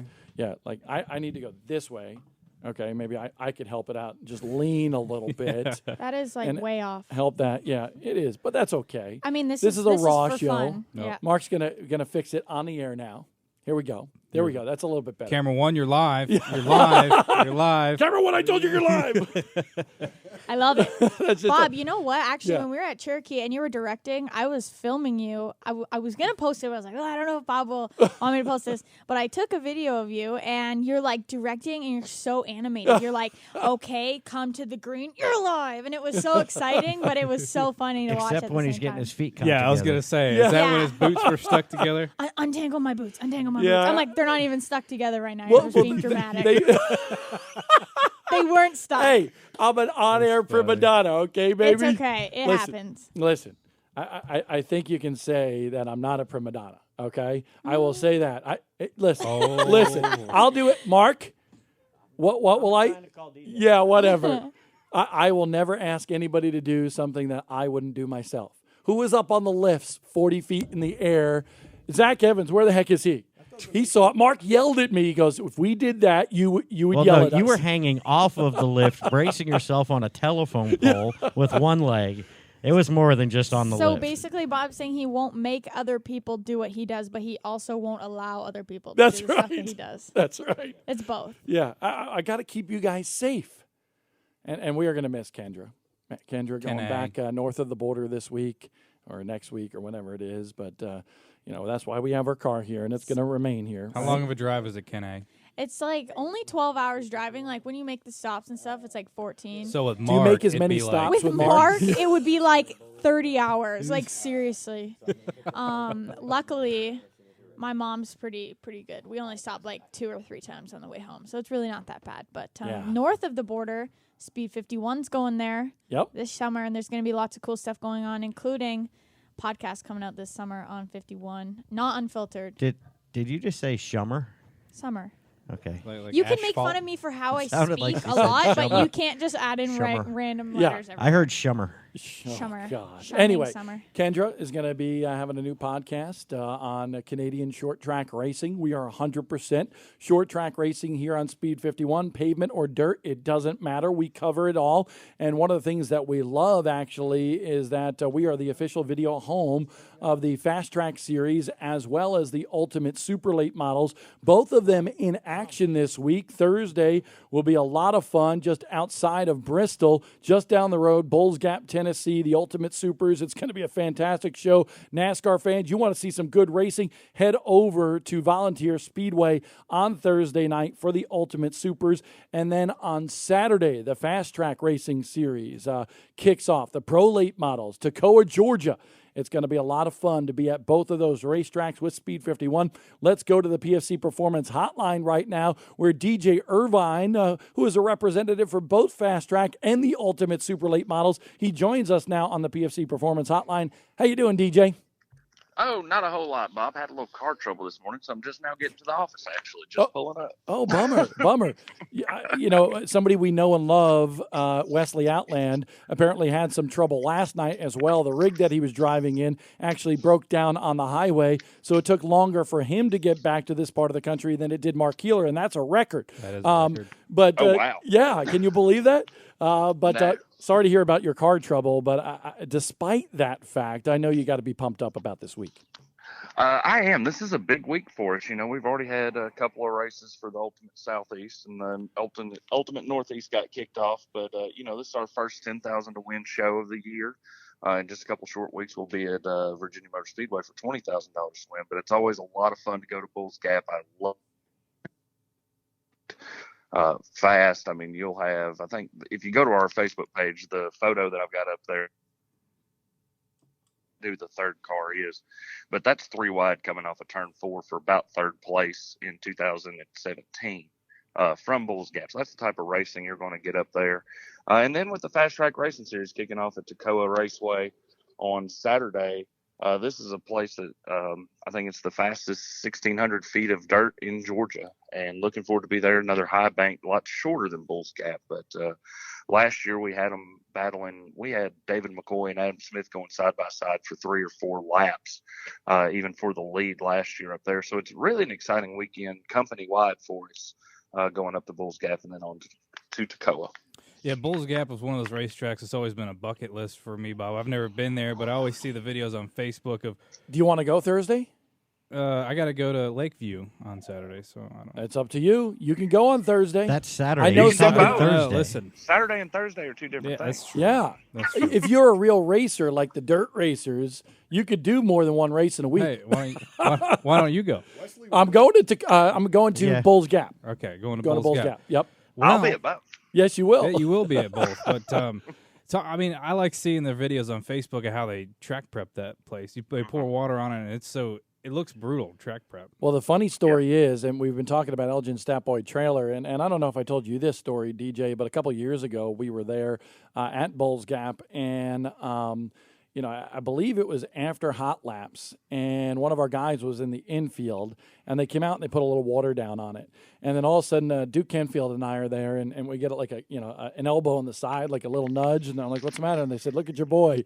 And there was Elgin Statboy Trailer trying to walk back up the track. I believe it was in turn 4, trying to get outside the racetrack. And just when he got to the top, he slid all the way back down. So definitely a high bank facility, tight quartered racing there. That's going to be a lot of fun, especially for the NASCAR fans that can just drive down the road on Thursday. But let's talk a little bit about Toccoa and the fast track deal, because this is going to be the kickoff to the season. Everything is new. Everything is hunky-dory when we first start racing. Then all the emotions set in and so forth with all the racers. What does the picture look like? Paint it for me in terms of the Fast Track Series, who's going to be going after this championship, how many competitors you expect, and how tough that schedule is going to be this year. It's going to be tough. We've got Carson Ferguson. This is a young man that came in last year, raced a couple of times with us, ended up winning our East Coast Rumble. That's our three race swing over Labor Day weekend. He ended up being the champion of that little mini series. He's planning on contending for Rookie of the Year this year. We've got Hunter Stennett coming in. He raced a lot last year, had several great finishes, so he's going to be competing for the title this year. Sylvan Schutte, a local from here at Toccoa, races. He's planning on racing a lot of the tour, and I know there's a bunch. Nick Schlager from around here in Georgia is planning on running a bunch of the tour. Just a ton of drivers planning on, and a ton of talented drivers. I think that far and beyond Fast Track's got the best pro late model drivers in the country competing week in and week out. And I love the fact that you're using the term pro late model because, here's the deal. They're crate late models. That's what they're traditionally called. We're trying to change the trend and call them pro late models because for some reason, sometimes there's a little stigma in regards to the term crate. But if you're at the racetrack, and honestly, say there's, just one series or the other, okay, say there's just the pro late models, you're not going to know the difference because the racing is just as good. Mm-hmm. If not better. Absolutely. Absolutely. So, in terms of Toccoa on Saturday with these pro late models, what's the racing going to be like? Because I've never been to Toccoa. I've been to Bulls Gap several times, but what's that place like, especially for the Fast Track Racing Series? Well, I was out there yesterday afternoon for practice, and it was getting dry slick, and that's how it's going to get on Saturday. More than likely, is the conditions we're looking at, and it's going to slow them down just a little bit. It's going to let them race side by side, lets them actually rub up against each other without tearing up a whole lot of stuff. I mean, it's going to be an exciting race on Saturday, and of course, you're going to be able to catch it on Speed51.com as well. So. Even if you can't make it to Toccoa, no excuses not to watch it. We're excited about that. We have Zach Evans, our Southeast editor, on with us as well. And apparently he just walked into the studio and he was really excited. So he's got a question for you, DJ.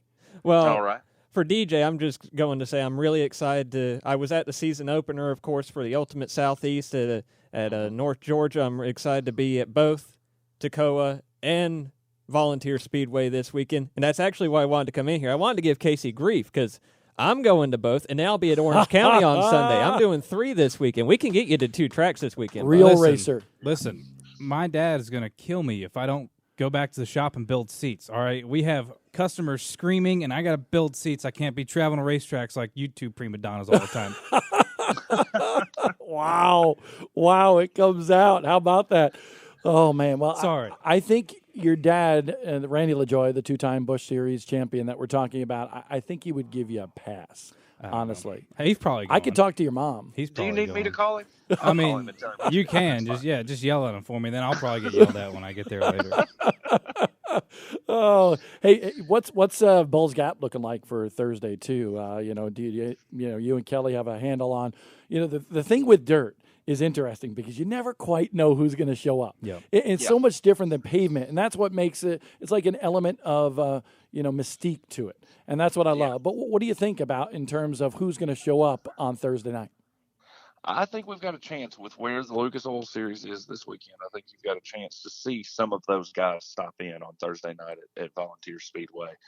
So look for, you're already going to have a tremendous field with just the cars that come with Ultimate. Those guys can race with the Lucas Oil guys as well. And I think you're going to see some of them drop in. Some will, some won't, but it's going to be a tremendous field. I've got good confidence in that. Yeah, I think it's going to be awfully interesting. What does, we're broadcasting both of these races at Volunteer on Thursday as well as Toccoa on Saturday. What does that do for you guys as a series in terms of having those and the opportunity for those to be live streamed? Oh, it's a tremendous opportunity for us as far as a branding standpoint and just exposure. I think it goes even beyond our series. It's great for our series. I think Ultimate is the premier regional series out there, especially this Southeast Tour. It's a $20,000 to win point fund nowadays.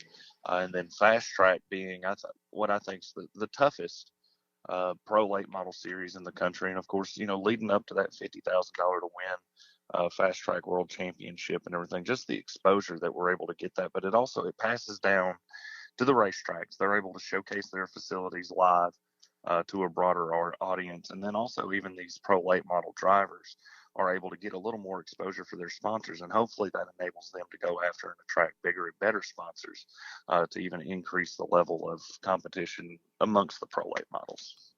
That's going to be fun for sure to be able to have both of those races live at Speed 51 this week for premium subscribers only. But next week, ECM Raceway kicks off the Ultimate Deep South region. Ultimate's got a lot of different regions across the country, and that one is going to kick off that part of the country. What are you thinking about that? And I haven't asked you this, actually. I know that you guys were looking for a new series director and so forth. What's in store for us when you get to ECM? Just $4,000 to win. We did find a new director. His name's Brian Frazier from Bossier City, Louisiana. He's been around dirt racing all of his life. His brother drives a super late model down there in the area. But we're really looking forward to getting to ECM. I believe I've been told this is the biggest super late model race that ECM Speedway has ever had. So we're excited to go in there, hopefully attract a good field of cars. It's our first race of a brand new region. It's our 5th region that we're operating now. Ultimate, I believe, is in 17 states now. And just keep growing and growing. And we're always looking for new regional directors that may want to start their own region. We've got a program to where somebody can actually come in and own and operate their own series, and we take care of all the headache for them. So it's really a no-brainer for somebody looking to own their own series. What you and Stan have done with Fast Track, the Ultimate brand, all your regional directors and so forth is pretty impressive. And before we let you go, just tell us last year, because I think this is an unbelievable nugget, an unbelievable fact that you gave to me. How many competitors in all did you have in your brand of racing last year? We had 778 unique teams compete with us across Ultimate and Fast Track in 2018. That's crazy. That's nuts, isn't it? Yeah. Stan had a vision. DJ's been on. DJ has taken on a different role this year, but they manage everything with the regional directors and so forth. And I got to say, you guys are very organized. You do a great job. We're looking forward to be part of Fast Track as well as the Ultimate brand as we continue through. We'll be at ECM. We'll be at both these tracks this week. We're excited about this whole season. We got a lot in store as well. Looking forward to that big $50,000 to win Fast Track World Championship at Virginia Motor Speedway in September. Yes, that is, absolutely the richest race that's ever happened for pro late models in the history of the sport. Can't thank the Sawyer family out there enough. Dave C., everybody at Virginia Motor Speedway. They feel just like family to us. We'll be up there in 2 weeks for the King of the Commonwealth, and back in June for the USA 100. Those are both $20,000 to win for Ultimate. And then, of course, the $50,000 to win Fast Track World Championship. That purse is now at $162,175, and we still haven't announced the non-qualifier races purse yet. That is incredible. That is going to be an unbelievable race. We believe more than 100 cars will be there at Virginia Motor Speedway in September. DJ, I will see you Thursday at Bulls Gap, and we'll see you a couple weeks as well at Virginia Motor Speedway. Look forward to seeing you this week. Sounds great. We'll see you there, Bob. Safe travels. All right, DJ Irvine from Fast Track and Ultimate. Again, Bulls Gap Volunteer on Thursday, the Dirt Late Models from the Ultimate Southeast. And then on Saturday, the Fast Track Racing Series with the Pro Late Models kick off at Toccoa, Georgia. Both of those races, if you can't make it, you need to. If you're in the region, you need to get to the racetrack to see some great racing. But if you can't, you'll be able to see it live on Speed 51 for premium subscribers only. Saw a good question on our Facebook page that you might have the inside information on. Tom wants to know, do you have any updates on Scott Bloomquist? No, I don't. I actually spoke to a couple people that are close with him, and they were having some difficulty in getting in touch with him. Scott Bloomquist, motorcycle accident during Bike Week in Daytona. We know that he has some complications with his knee, but we really haven't heard anything. We did see a post, honestly, on Twitter from Scott's account that basically said, hey, give us some time. Scott's in some pain. He's got some things to deal with in terms of the accident and what it has done to, we believe, his knee. But we wish him the best of luck, a speedy recovery, because Scott Bloomquist is a mystical figure that we need back in dirt late model racing really quickly. And since we're on the dirt side, I'm really surprised. I know we've had a lot of topics to go over, but you haven't said anything about my Chili Bowl hoodie. I like it. I know. Look 2018. At that. I'm impressed. A couple years ago, it's got Chili Bowl down the sleeve. You've still never been. I've never been, but this is my dad brings hoodies back every year. Do you want to go next year? I'm always too busy. I'll go. Can I go? Well, you're going to be up in Canada. Sorry, Connor. Connor's I know you're mad. off. Connor, those aren't modifieds. Those are midgets. Yeah, they're open wheel still. Yeah. Right. All right. Who wants to be on? Who wants to be off, I should say? You or me, because we're going to bring Connor on for our next guest. And then we're going to bring Brandon on for Trevor Huddleston. I'll stay on for Ronnie. You're going to stay on for Ronnie? Yeah. Okay, I'm going to get booted off? Yeah, you're out. Okay, Mark Keeler is calling him right now, right? He's already on the phone. He's on the phone. There you go. Condog, come up here. I'm going to step off. We're going to do this live. Yeah. I'll put on Casey's camera. Doing it live. We're trying to do limited commercials. You want me to do play-by-play? play? People get tired of commercials, so we're trying to get the commercials out of the mix. No, that was not the point. We just had too much to talk about. And commercials take up time, honestly. So I'm going to step off. I'm going to go get my water. We're going to let, even though I love, and I know you can hear me, Ronnie. I know he wants to be called Ron, but he'll always be Ronnie Silk to me. I love Ronnie Silk. Congratulations on the win. He's on the PFC Performance Hotline. I'm going to step off, Ron, to allow old Condog Connor Sullivan to get on. Dun, dun, dun, dun, dun, dun. There's a commercial. You guys can talk. There's $1 in the jar, Connor. You can talk. I know. I am talking. I'm Here, waiting Casey, on Connor. we can chat. All right, I'm all hooked in here. Connor is ready to go. Well, Ron Silk on the line. This chair has a mind of its own. There we go. That's the line of the day so far. Well, it did.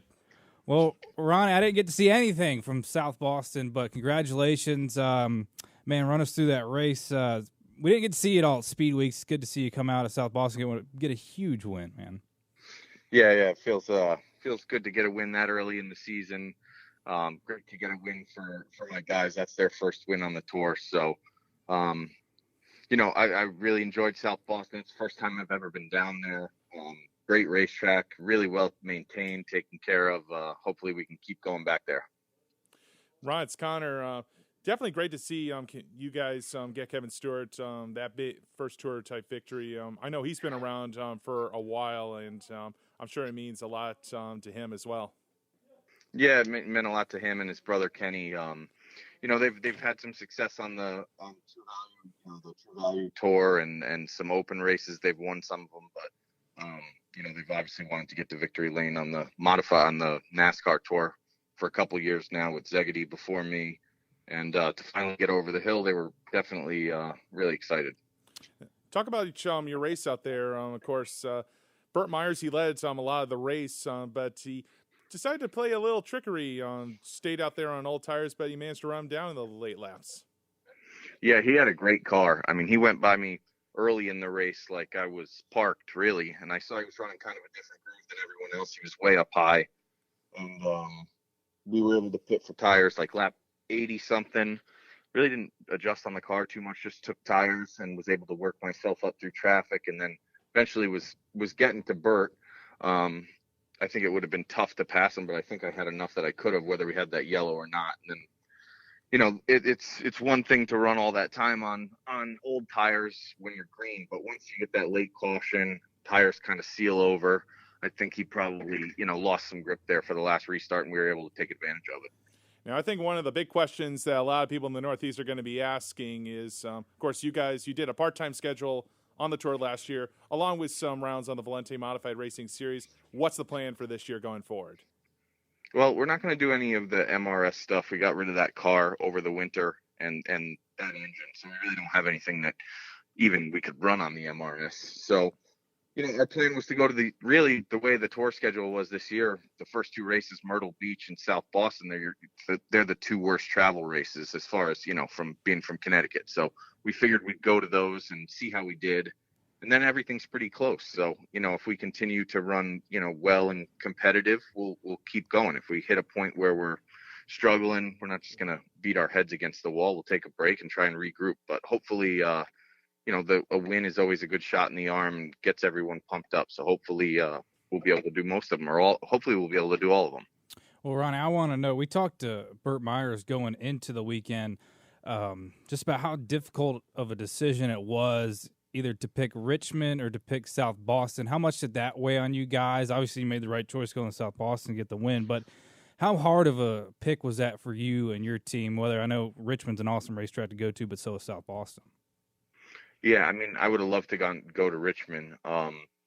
Obviously, it's something that we've been talking about for years. We need to go back to Richmond. We need to go back to Richmond. It's just so early in the season that you're kind of throwing away at least the points in the modified tour if you miss the second race.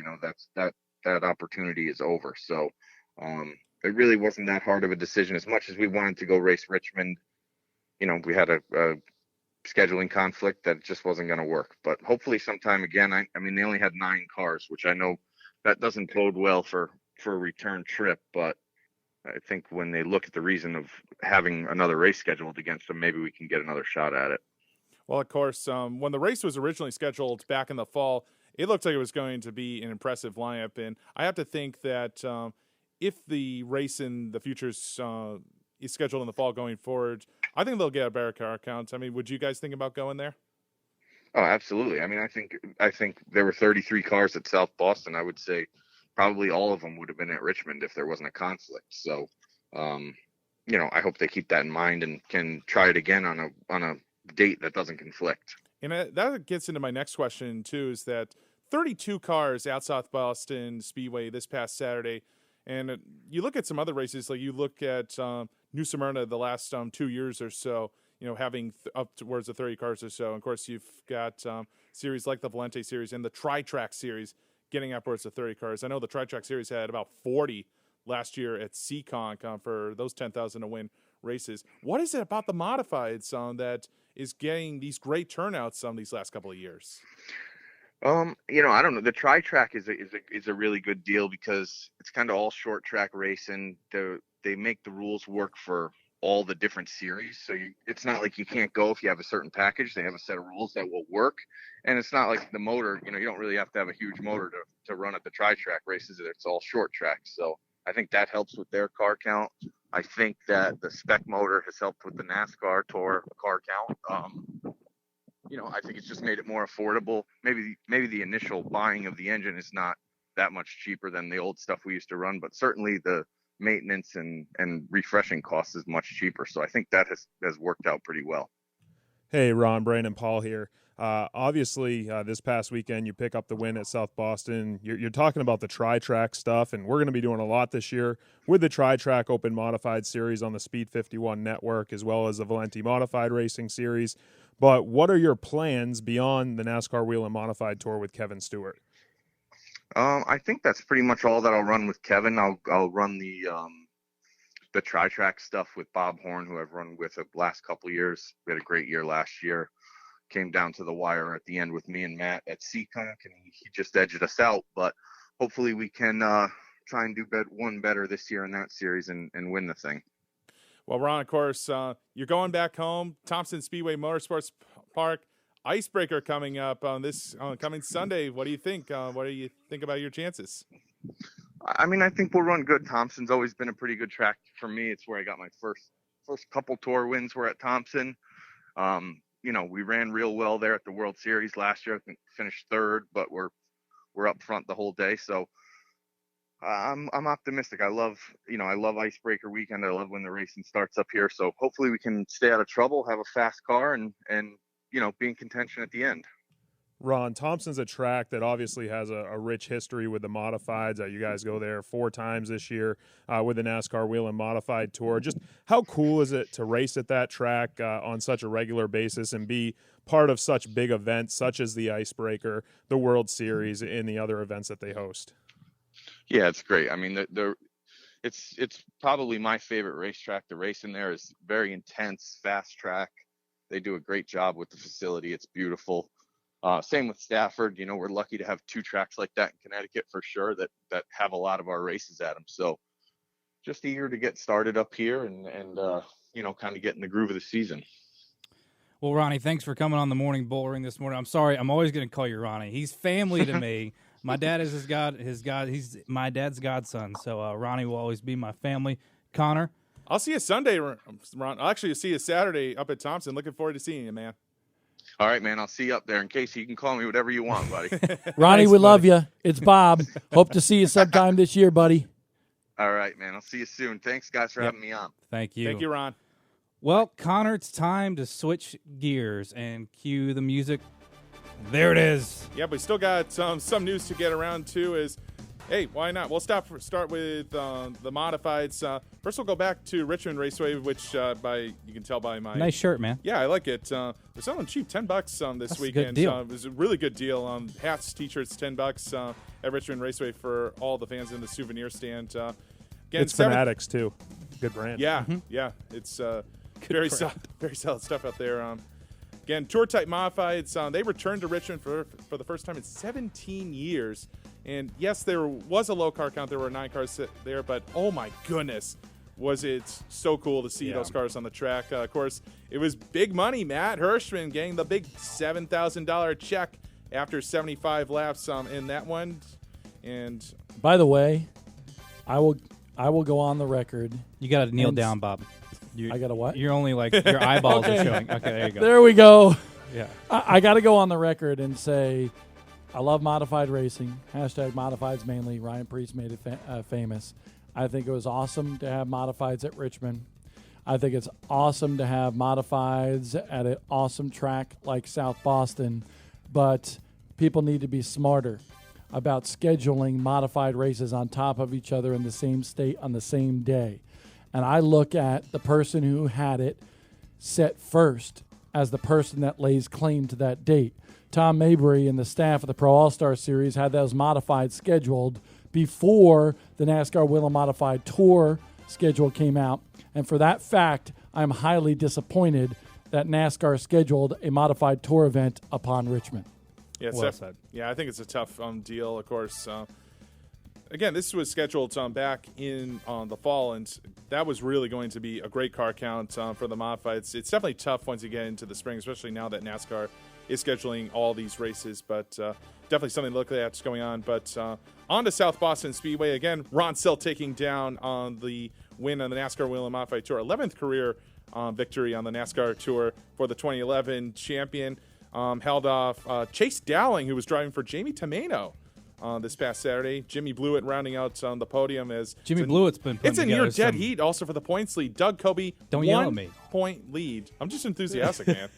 1 point lead over Jimmy Blewett heading into the icebreaker. It's going to be exciting times. Yes, Brandon. I've seen a lot of comments coming in, too, on Facebook. People impressed with Burt Myers saying he could leave the icebreaker with the points lead, and then maybe he has to decide Bowman Gray or NASCAR Wheel and Modified. I think that's going to be up to Eddie Harvey. He's the one who owns that car. We'll see. So, yeah, Eddie Harvey. Hint. Staying with South Boston again, we've been going on and on about what happened in the late model stocks there. As for the winners, Philip Morris, he actually took down the win in that first 75 lap race to start out the day, and then after the kerfluffle, I guess you could say. What do they do? Invert, I guess, or yeah, I think don't it's know. something like that. I would assume if he I've been won there. and then they go off the next one.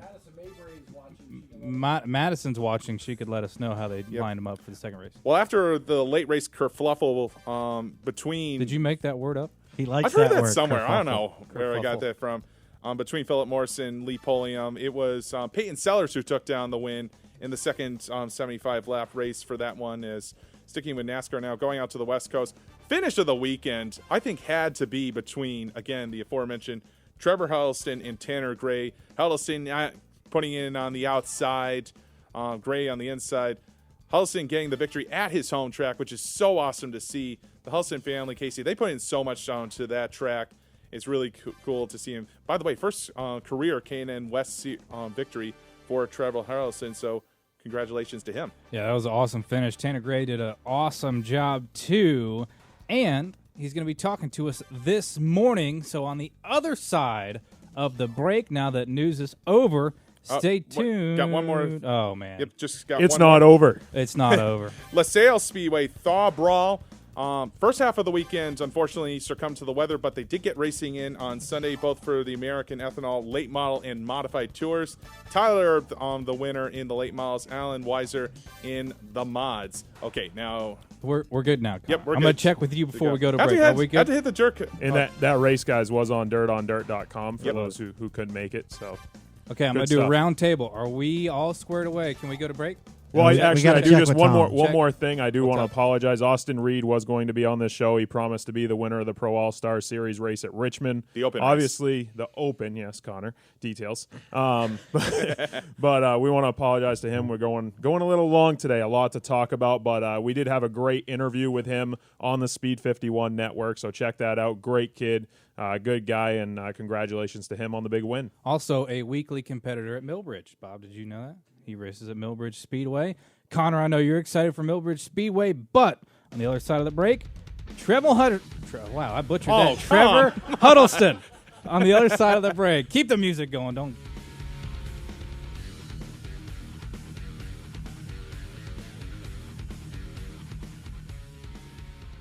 The Lucas Oil Late Model Dirt Series is back for 2019. With the strongest field of drivers in series history, every race will be a knockout, door-to-door battle to the championship. Don't miss the best late model veterans, up-and-comers, and former champs compete in the nation's top dirt track racing. Be there for all the action April 6th at North Georgia Speedway. For more info, call 762-231-9550 or visit northgaspeedway.com. Speed 51's video network, where the battles are legendary. Get the full picture on short track racing. We'll take you behind the scenes. He's just a meathead. He's always the same way. Your track, your driver, your sport, your passion. Dirt, late models, modifieds, and more.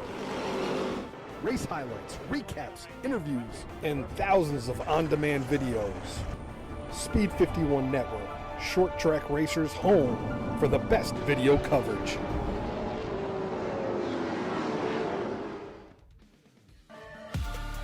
Hey race fans, download the new Speed51.com app today. Breaking news, feature stories, the Unfiltered podcast, live race coverage, schedules, and more right at your fingertips. Download it today on iTunes and the Google Play Store.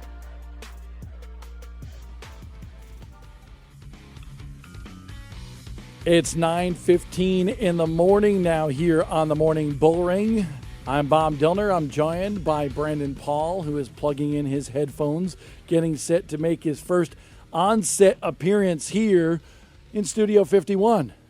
How you doing, Brandon? We're good. Got the headphones. We're ready to go. Ready to go. You got your Speed 51 hat on, your hoodie. You're like the editor-in-chief. Okay, this is the guy that we always talk to on the phone from the great state of Maine, and now you're live. Your presence is being felt here in Studio 51. Yeah, I have to wear all my gear. I'm disappointed. I wanted to wear my Duke sweatshirt today. Oh, yeah. Well, you can wear losers. I knew Casey being the fair weather fan he is whenever it's UNC. Fair weather. All my stuff was dirty. I almost wore my UNC shirt today.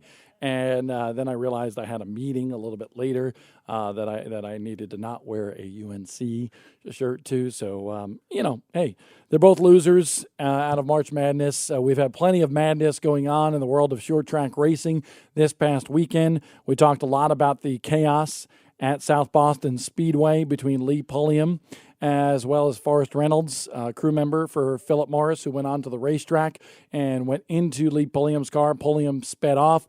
You're going to be able to see a story soon on Speed 51 with Lee Pulliam's comments, and then we will be actually reposting that interview both through our podcast, because the Morning Bullring is available through Apple Podcast. You can actually listen to all the segments of the show each and every week, and that will be the first one that we post. But we'll also probably post just that portion of the Morning Bullring on Facebook as well as on Speed 51 here, because it was so insightful from Lee Pulliam. Oh, yeah, definitely. I mean, he had a lot to say, and honestly, as far as opinions go, I tend to agree with him. As far as the going onto a racetrack under red flag, caution, whatever, it's not. We've seen too many bad things happen when people do that. So I think that's an important thing to take away. As far as the on-track incident and whether those two drivers wanted to hash it out afterwards, go for it. But on the racetrack, no. Yeah, have at it, boys, if you want to do that afterwards. In the initial part of this show, we talked about, car counts. And there was a lot of talk about Bubba Pollard, Donnie Wilson, Stephen Nasse not being at the Blizzard Series event at Five Flags Speedway. And that talk, a lot of people thought it had to do with, the Hamner Racing Engines thing, maybe or maybe it didn't with Bubba Pollard. We're not sure. Not sure if Donnie Wilson's new Rowdy manufacturing machine is ready or not. I'm sure they'll let us know on social media. In terms of Stephen Nasse, he indicated to us on the Morning Bullring a couple weeks ago that he was not running the entire circuit this year as a former series champion because he wanted to pick and choose his races this year. But still, 18 cars, not miserable in terms of what we see for racing this year, but definitely a little bit lower than we thought it was going to be for the kickoff of the Blizzard Series. Yeah, I definitely would have to agree with that, and it's weird. It's a lot of different circumstances, I think, led to that. Obviously, when you see that on paper, people are going to bring up that question about the Hamner Racing Engines and everything that went on with that ruling 2 weeks ago now. So, but I can't sit here and say that is the reason why, based on what I have heard. I reached out to Bubba last week to see what he was doing, and Bubba Pollard told me that he was going dirt racing close to home at his home track. So maybe it had to do with it, maybe it didn't, but I'm not in a position where I can say, oh, it's the rules. That's why they didn't have a great field at Five Flags. What I thought was really interesting is there are some outspoken people in racing, and then there are some usually quiet and reserved people. And I believe Casey Roderick is one of those people that's usually quiet and very well reserved. But if you look at Instagram on this past weekend, here's what Casey Roderick brought up. Race day at Blizzard Series race number 1.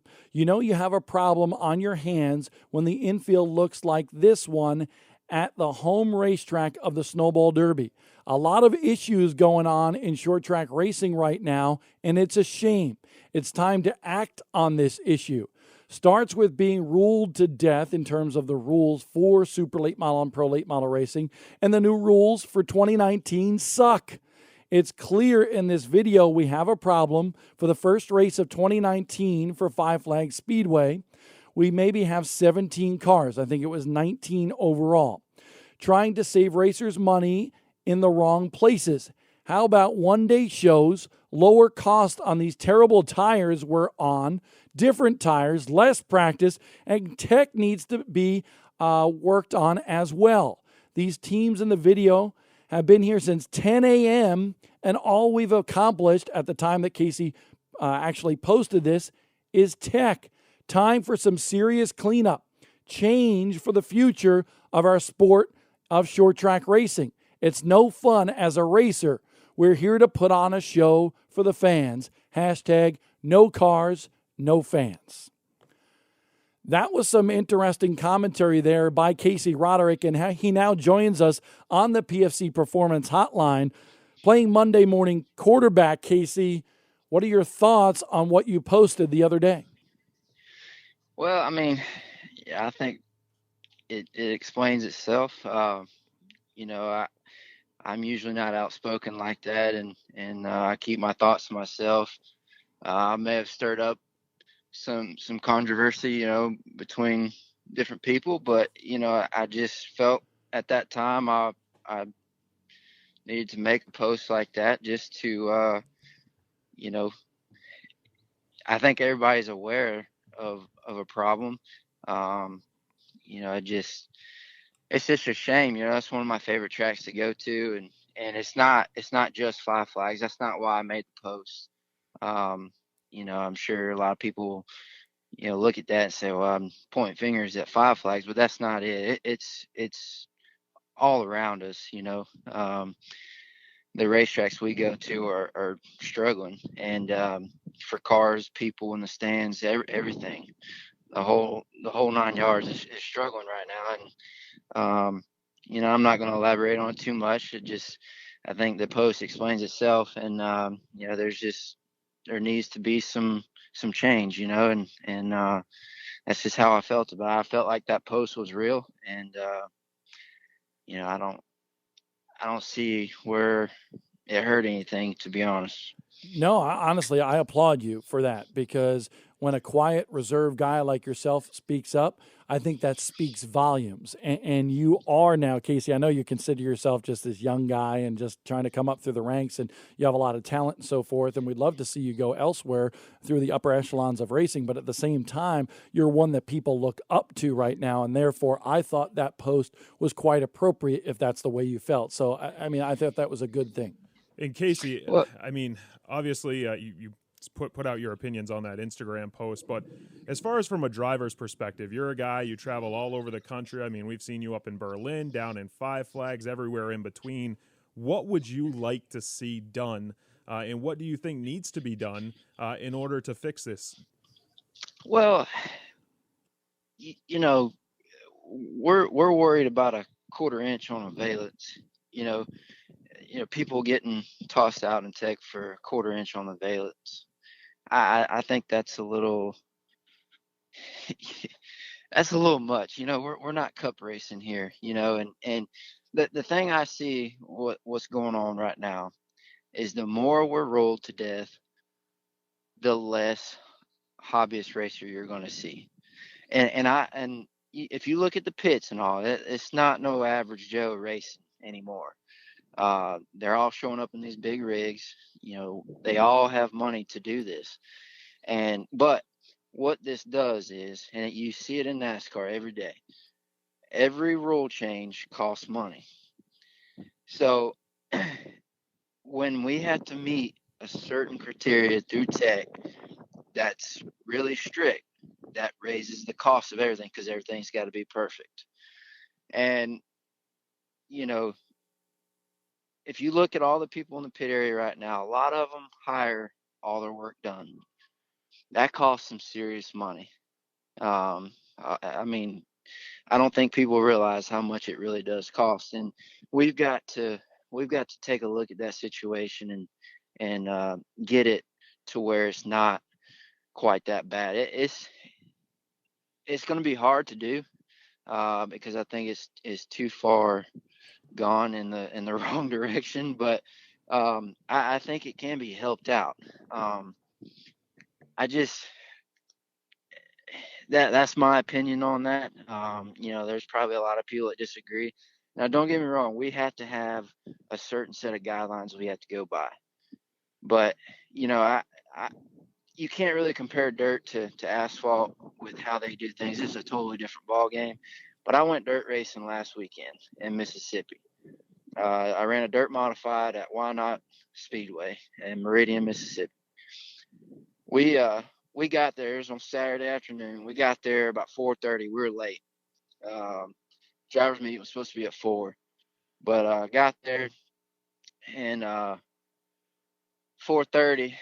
The driver's meeting still hadn't started yet, and I think by 5 o'clock, 4:45, 5 o'clock, driver's meeting was just getting started, and it lasted about 5 minutes. All right. We get done driver's meeting and start rolling the track immediately.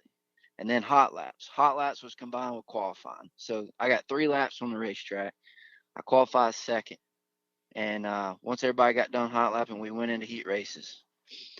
And the show just kept clicking. It rolled on. There was no downtime hardly. By the time I got done changing stuff on the car, it was time for me to go back out. I mean, I'm being, that is a little bit more time than that. But I had a lot of fun, and it wasn't a lot of that's because I didn't have any pressure on me. I was just there to have fun and do the best I could with what I had to work with. And we didn't spend hours practicing and hours just on downtime at the track. And I feel like that's a huge problem with today's asphalt late model racing. We're there for 2 or 3 days on these events, just practicing ourselves to death. And that costs money, hotels, people, tires more than anything. There's no reason why we're paying almost $700 a set for these Hoosier tires that aren't worth $700 if you ask me. But I really feel like that from all angles needs to be cleaned up. Casey, I think your quote in your post was terrible tires. And listen, you bring out a lot that people have spoken about behind closed doors in terms of the tires and so forth, or amongst yourselves, but not out in the public forum. Right now, in terms of what you posted, what is wrong with the tires? What needs to improve? There's no consistency. Right now with the spool, and the reason this is really, it's been a problem for a few years with this F45 tire that we're on down here in the Southeast. But they're really inconsistent. And the staggered tire, the 85 and a quarters, 85 and a halves, and all, like this past weekend at Pensacola, they're big. They're too big to get the stagger you need for the spool. And some weeks they're smaller, some weeks they're bigger. But besides the sizes, we're getting a lot of bad tires. You put a set on, you go out, you could have 2 match sets. All right, you go out on one, car feels really good on. You feel good about yourself, feel good about the car for the race. You go put another set on, and the car's completely different. I've ran into this in longer races where the first segment I'm really good, and we put on a different set of tires for the second segment, and the cars jump, and I just it starts to have that issue when you have a good car, and that could be the determining factor of you winning a race or not. And I just think for what we pay for these tires, we shouldn't have that problem. Casey, earlier you mentioned going dirt racing. I think that's something that surprised all of us when you said that. I don't think we had any Big time. idea. We didn't have any idea you even went and did that. So with that being said, I have to ask you, do you have any future plans with that, or where exactly do you stand with going dirt racing? Yes, I do have plans to do that. Yeah, I'll be going back out to Mississippi a few more times to run that modified. And I tell you what, I would love to drive a super late model on dirt in Lucas Oil Series one day or something like that. But that modified class is a really good class. I've actually checked into since I did that last weekend. The US MTS series, you know, there's a lot of big name drivers in that, and it's just as competitive. Maybe not, you know, maybe just as competitive as the Lucas Oil Series. I think they run a little over 60 events a year or something like that, if I'm correct. But there's a lot of big names in that, and I went on YouTube and started watching these guys, and they do some racing, and I like that. So I just, man, I don't know. I don't know what the future is for our sport on asphalt at the short track level. It's the best stepping stone for anybody, a young driver, young racer, to come up and get prepared to try to go to NASCAR or something like that. But it's a shame the way it's evolved. You know, we've got to clean it up some and make it more fun for everybody. And, you know, make it one day shows. There's no reason to be at the track for 2 or 3 days. It can be all done in one day. Practice, qualifying. You know, I wouldn't even mind doing heat races or something like that. You know, just to. I think you're right. There's a lot of things, and I believe there's going to be some things that are going to be happening here shortly to try to get some answers on a lot of different things that you're talking about and more, because there's a lot of good ideas that the racers have as well that will be very good for the fans, honestly. So I was looking at some video here while we were listening to you. Emily, your girlfriend, actually posting some video from that race. And by the way, I love the Intimidator number 3 there that you were running. That was pretty cool there in Mississippi. By the way, just before we get to this weekend coming up, Casey, was that a car? Because your girlfriend and her family has been involved in dirt racing in that part of the country for a long time. Was that a family car that you were running, or was it just a friend of the family, or what was it? No, that was Toby Hodges' dirt car. That's Emily's father, and he's got 2 GRT modified cars, and the black car with the number 3 on it. He built that in 2016, I believe, and he said he's been struggling with it, you know, on the slick track when the track slicks off. You know, trying to get bites. So, and I struggled with that over there at Why Not with that car. I was really good in hot laps and about half of the heat race, and then once that track started slicking off, I was losing traction big time, and just couldn't get it to hook up in the feature. I finished like 8th or 9th, I think, something like that. But I had a lot of fun, and I appreciate them allowing me to do that, and hopefully they had fun as well. But right before we go to something else, I just want to let everybody know that my post was not against any racetrack in this country. I think a lot of people took it the wrong way. People came up to me at the track, and just to clean that up a little bit, I make my living racing at a short track level. And if I don't have anywhere to go to race, I don't make any money. I care about this sport more than anything. This is all I've ever done, and you know, it's been my thing to do since I was 5 years old. So I'm not against any track promoter track in the country. It's just pure. You know, I pour my heart and soul into this on what I do every day at the shop and on the weekends, and I just want these tracks to succeed, you know, so we can still go race. That's the ultimate goal here, is to get people back in the infield and in the stands, so we can put on a heck of a show for everybody. Hey, Casey, I do the TV for MAV TV for the Lucas Oil Late Model Dirt Series. So if you ever want to go to one of those races, certainly let me know. You can come and hang out with us for the weekend because it's a lot of fun. It's a big blast. And heck, if you're available on Thursday before you go racing on Saturday, you can go up to Bulls Gap, Tennessee, Volunteer Speedway. The Ultimate Southeast Super Late Models will be in action just down the road from Bristol Motor Speedway. So we invite you. You can be part of our staff for sure on Thursday, or just come with me and hang out for one of those Lucas Oil Late Model Dirt Series shows because you'll have a lot of fun. But this week you'll have some fun down at Montgomery Motor Speedway as well with the Show Me the Money series. How much are you looking forward to going down there this weekend? Well, I'm always looking forward to go race on the weekends.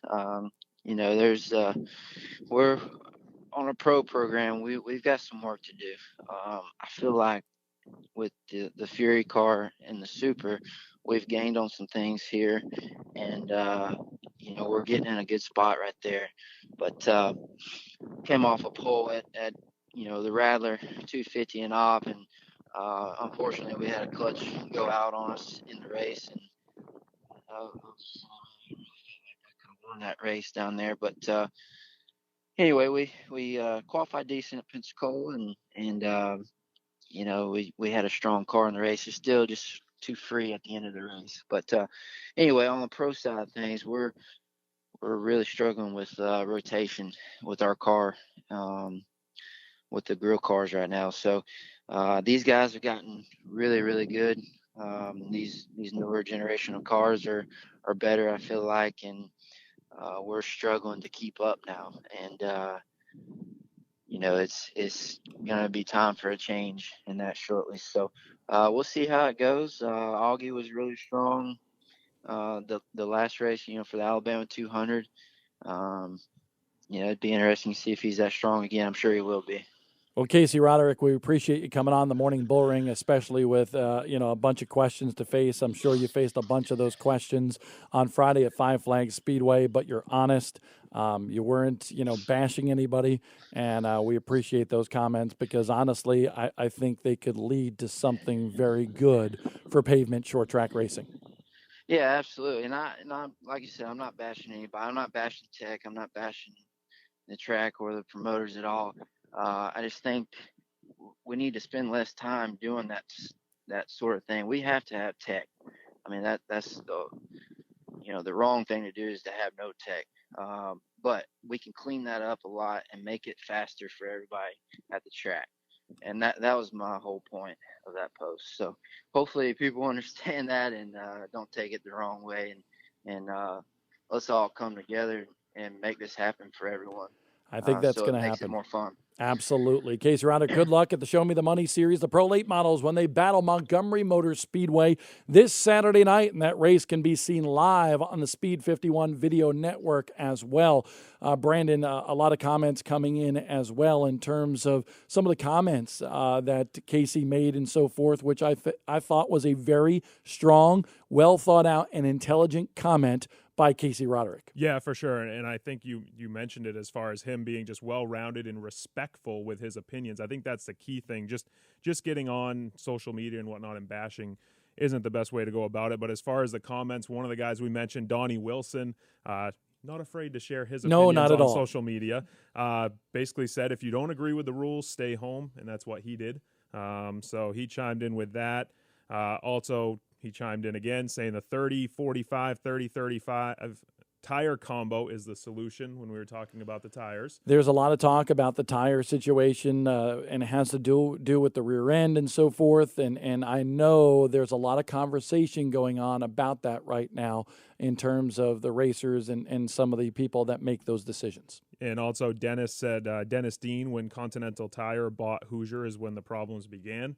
His opinion, just sharing it. I don't think that has anything to do with it whatsoever, to tell you the truth. I think it's a little bit of an evolution, and we'll just leave it at that, but it has nothing to do with Continental buying Hoosier or anything of the fact. And then Stanley also chimed in and said, good talking points, Casey, which I think is something we can all agree on. Like I said, being well-spoken, being respectful, and the key, in my opinion, to solving this and putting super late model racing or late model racing in America back where it should be is having those discussions. You have to talk about it, just like politics. And we're not going to get into that on this show, but when you're discussing an issue, both sides need to come together and have level-headed discussions. If you're just behind a wall or in an office cube or whatever it may be, talking about things and not talking with the people that you need to talk to, nothing is going to get solved.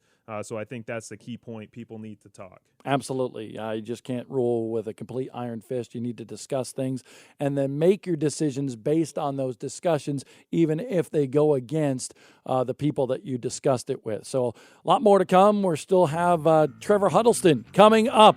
Casey, where are you? I said it right, buddy. Trevor Huddleston coming up next here on the Morning Bullring.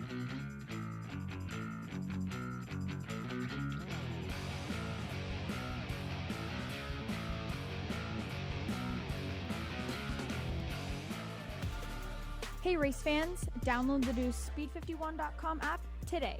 Breaking news, feature stories, the Unfiltered podcast, live race coverage, schedules, and more right at your fingertips. Download it today on iTunes and the Google Play Store.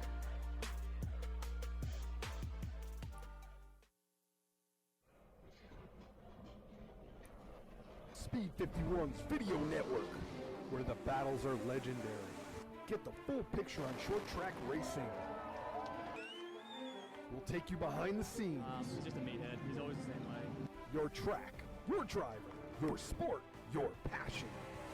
Dirt, late models, modifieds, and more.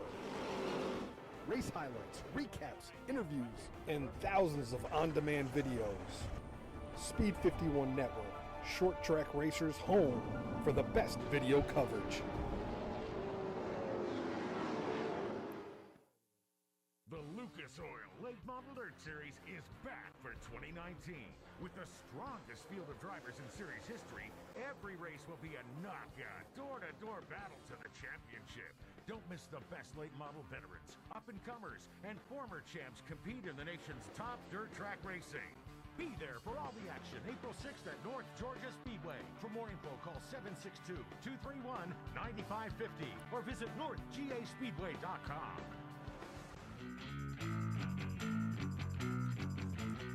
Okay, so we're back on the Morning Bullring here with myself, Kendra Adams, and Bob Dillner. Really excited to call our next guest, Trevor Huddleston. I'm really excited to talk to him about his first-time win. I want to know, before we get to Trevor Huddleston, what did you think about that last lap between Trevor as well as Tanner Gray racing to the line at Irwindale Speedway for the Can-Am Pro Series West? I thought that was awesome, and that's exactly what we need, is that excitement to make people watch from beginning to end. That's the type of stuff that I love to see in racing, and that's what makes it exciting as a fan and as a driver, so I loved it. Let's go to the PFC Performance Hotline where we will find Trevor Huddleston. And Trevor, it's not super early, but still pretty early. Have you come down off a cloud 9 out there in California right now? Yeah, I don't know. I'm still floating pretty high. It was an intense weekend, to say the least. I mean, it's still shocking, you know. It was just truly amazing, and I still can't believe it's real. Ring the bell one more time. Go ahead, Casey. Hit the come on. There you go. First time caller, Trevor Huddleston. I didn't press anything. It wasn't me. On the Morning Bullring. All right, Kendra.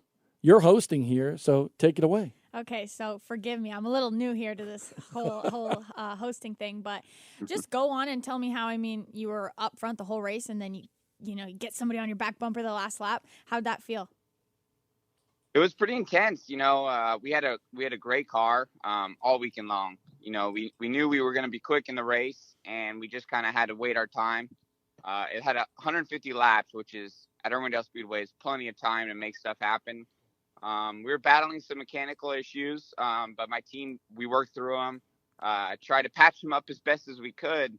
So it just, each moment, it just like the intensity kept ramping up. I mean, sellout crowd at Irwindale Speedway. Coming into 20 to go, I was like, all right, it's go time here. Me, Derek, and Tanner, we started all getting pretty heated in there, and we had some great battles, and that finish, I mean, wow. I mean, it couldn't be scripted any better than that. But it was close. maybe a little too close for comfort, but in the end we won, so I'm not going to complain. How did your problems early on with the transmission, how did that play into the race and into your whole run? It definitely made us go through some adversity. Right around probably 15 to go in first break, I came off turn 4 and the car just slipped into neutral, and I pulled down to the infield and we lost. Surprisingly, we only lost one spot. To me, it felt like I went 2 laps down, but the way everything worked out, I ended up losing one spot, and it just kind of made me have to focus a little bit harder. I was having to drive one-handed while keeping the car in gear, not continuously, but it still made it difficult to focus on other things. But my crew did a great job. We patched it up with a bungee cord to kind of help me out as far as keeping it in gear. It was just wild. I mean, what a way to win the first race to go through all of that and still to come out on top. I mean, unbelievable. But Trevor, you wrecked the race car after the race. Flat tire in the wall. What happened there? Yeah, that was less than ideal. I would have liked that not to have happened, but it was Night of Destruction at Irwindale, so the fans got what they wanted. But yeah, I at first I initially had thought that Tanner had gotten into me after the race, because the way it worked out is when I think we were banging coming off of turn 4, he had clipped my left rear tire and it just clean ripped off the valve stem. So by the time I went in turn 1, the bead just completely came off and it sent me around quick. And Irwindale Speedway, I mean, even though it is a short track, we're still going upwards of 120 miles an hour. So stuff still does happen quick when you're going into turn 1. And in the K&N cars, you're right up there on the wall. So next thing you know, I'm backwards. I'm in the wall. I'm sparking. I didn't know what was going on. I didn't even know if we won the race yet. So I was still kind of in a shocking moment, like, what just happened? Was that the last lap? Like, is this thing over? And, it was definitely a bummer for the guys in the shop, but that's where we're at now. We're already repairing the thing, so we can come back May 11th at Tucson Speedway better than ever. With such a tight last lap, I mean, did you expect to have more contact between you and Tanner? I mean, we usually see a lot of that stuff in a lot of the high NASCAR ranks with a lot of last lap action. Did you expect anything more than what there actually was?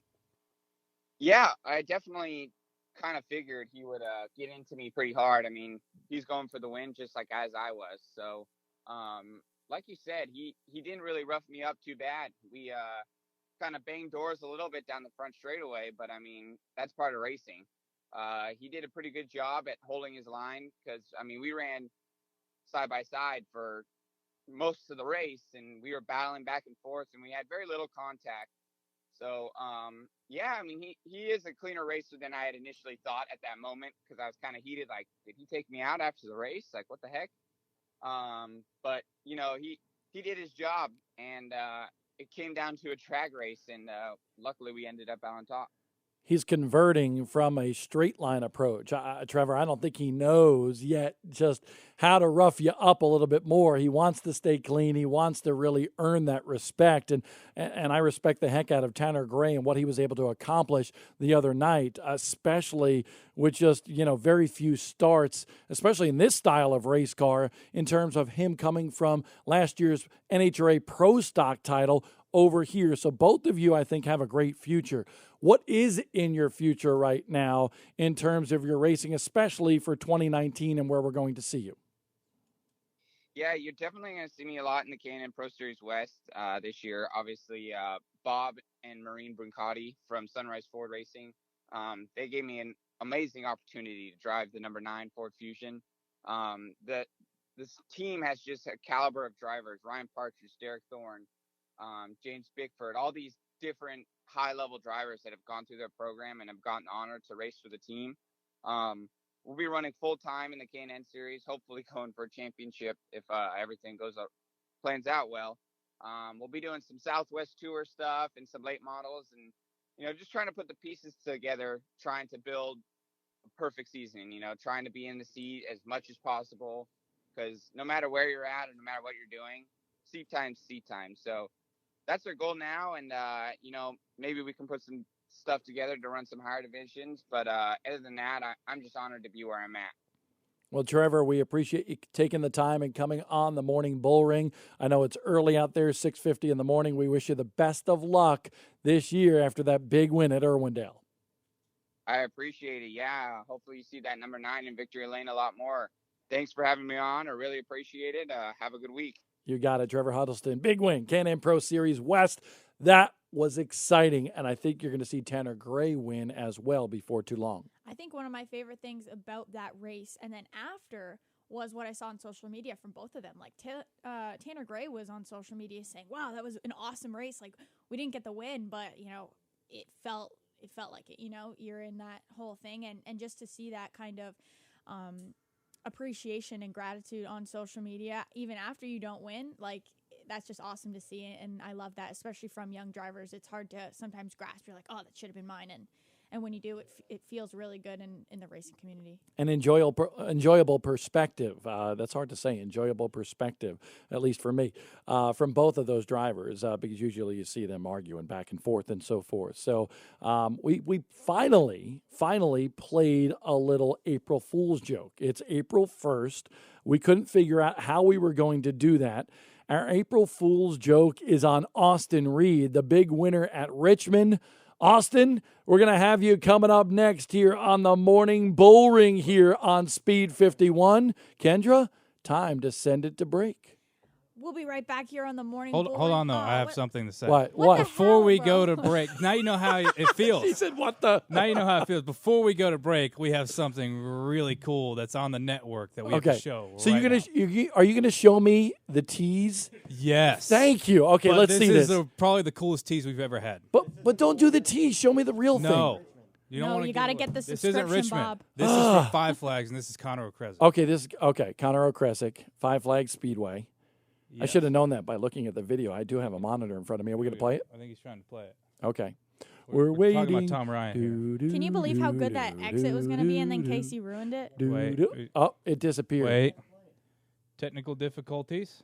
And now is the time that Mark Keeler and Tom Ryan are going to go chest to chest and get in an argument and look like they're going to beat each other up. Casey, if that happens, you're I'm gonna need to watching. switch the camera. Tom's doing all the right things. It's just not working. So technology. are we not going to see it, or are we going to see it? Here we you go. It's ruined going. a perfect going. tease. Perfect tease. All right, play that, baby. All right, here we go.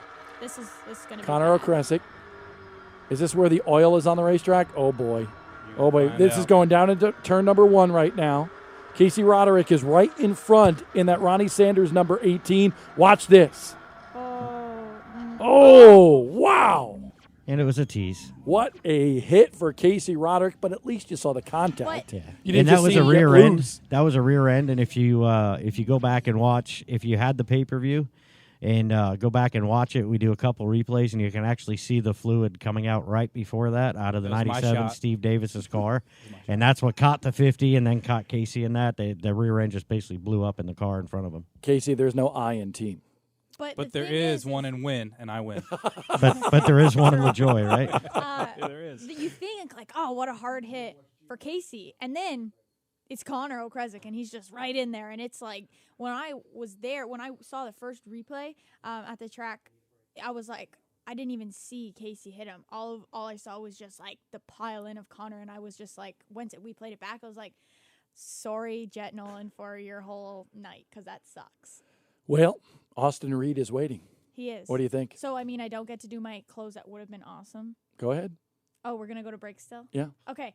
We'll be right back here on the Morning Bullring with Austin Reed, winner of the Richmond Open. Commonwealth Classic. Commonwealth Classic. Super late model. Super late model. Open, whatever. I don't know where open came from. I don't know either.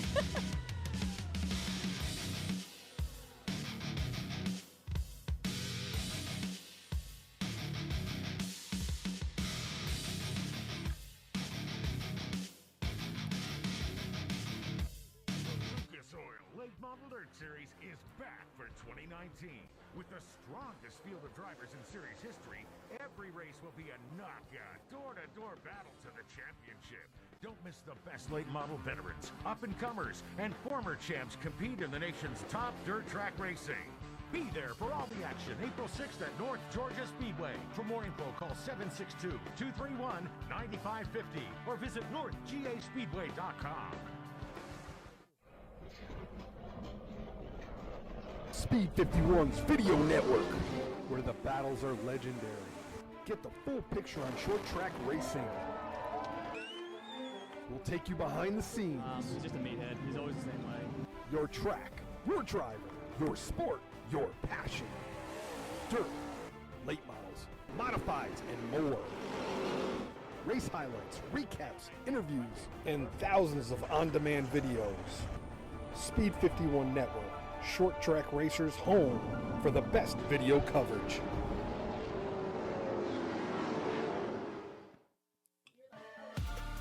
Hey race fans, download the new Speed51.com app today. Breaking news, feature stories, the unfiltered podcast, live race coverage, schedules, and more right at your fingertips. Download it today on iTunes and the Google Play Store.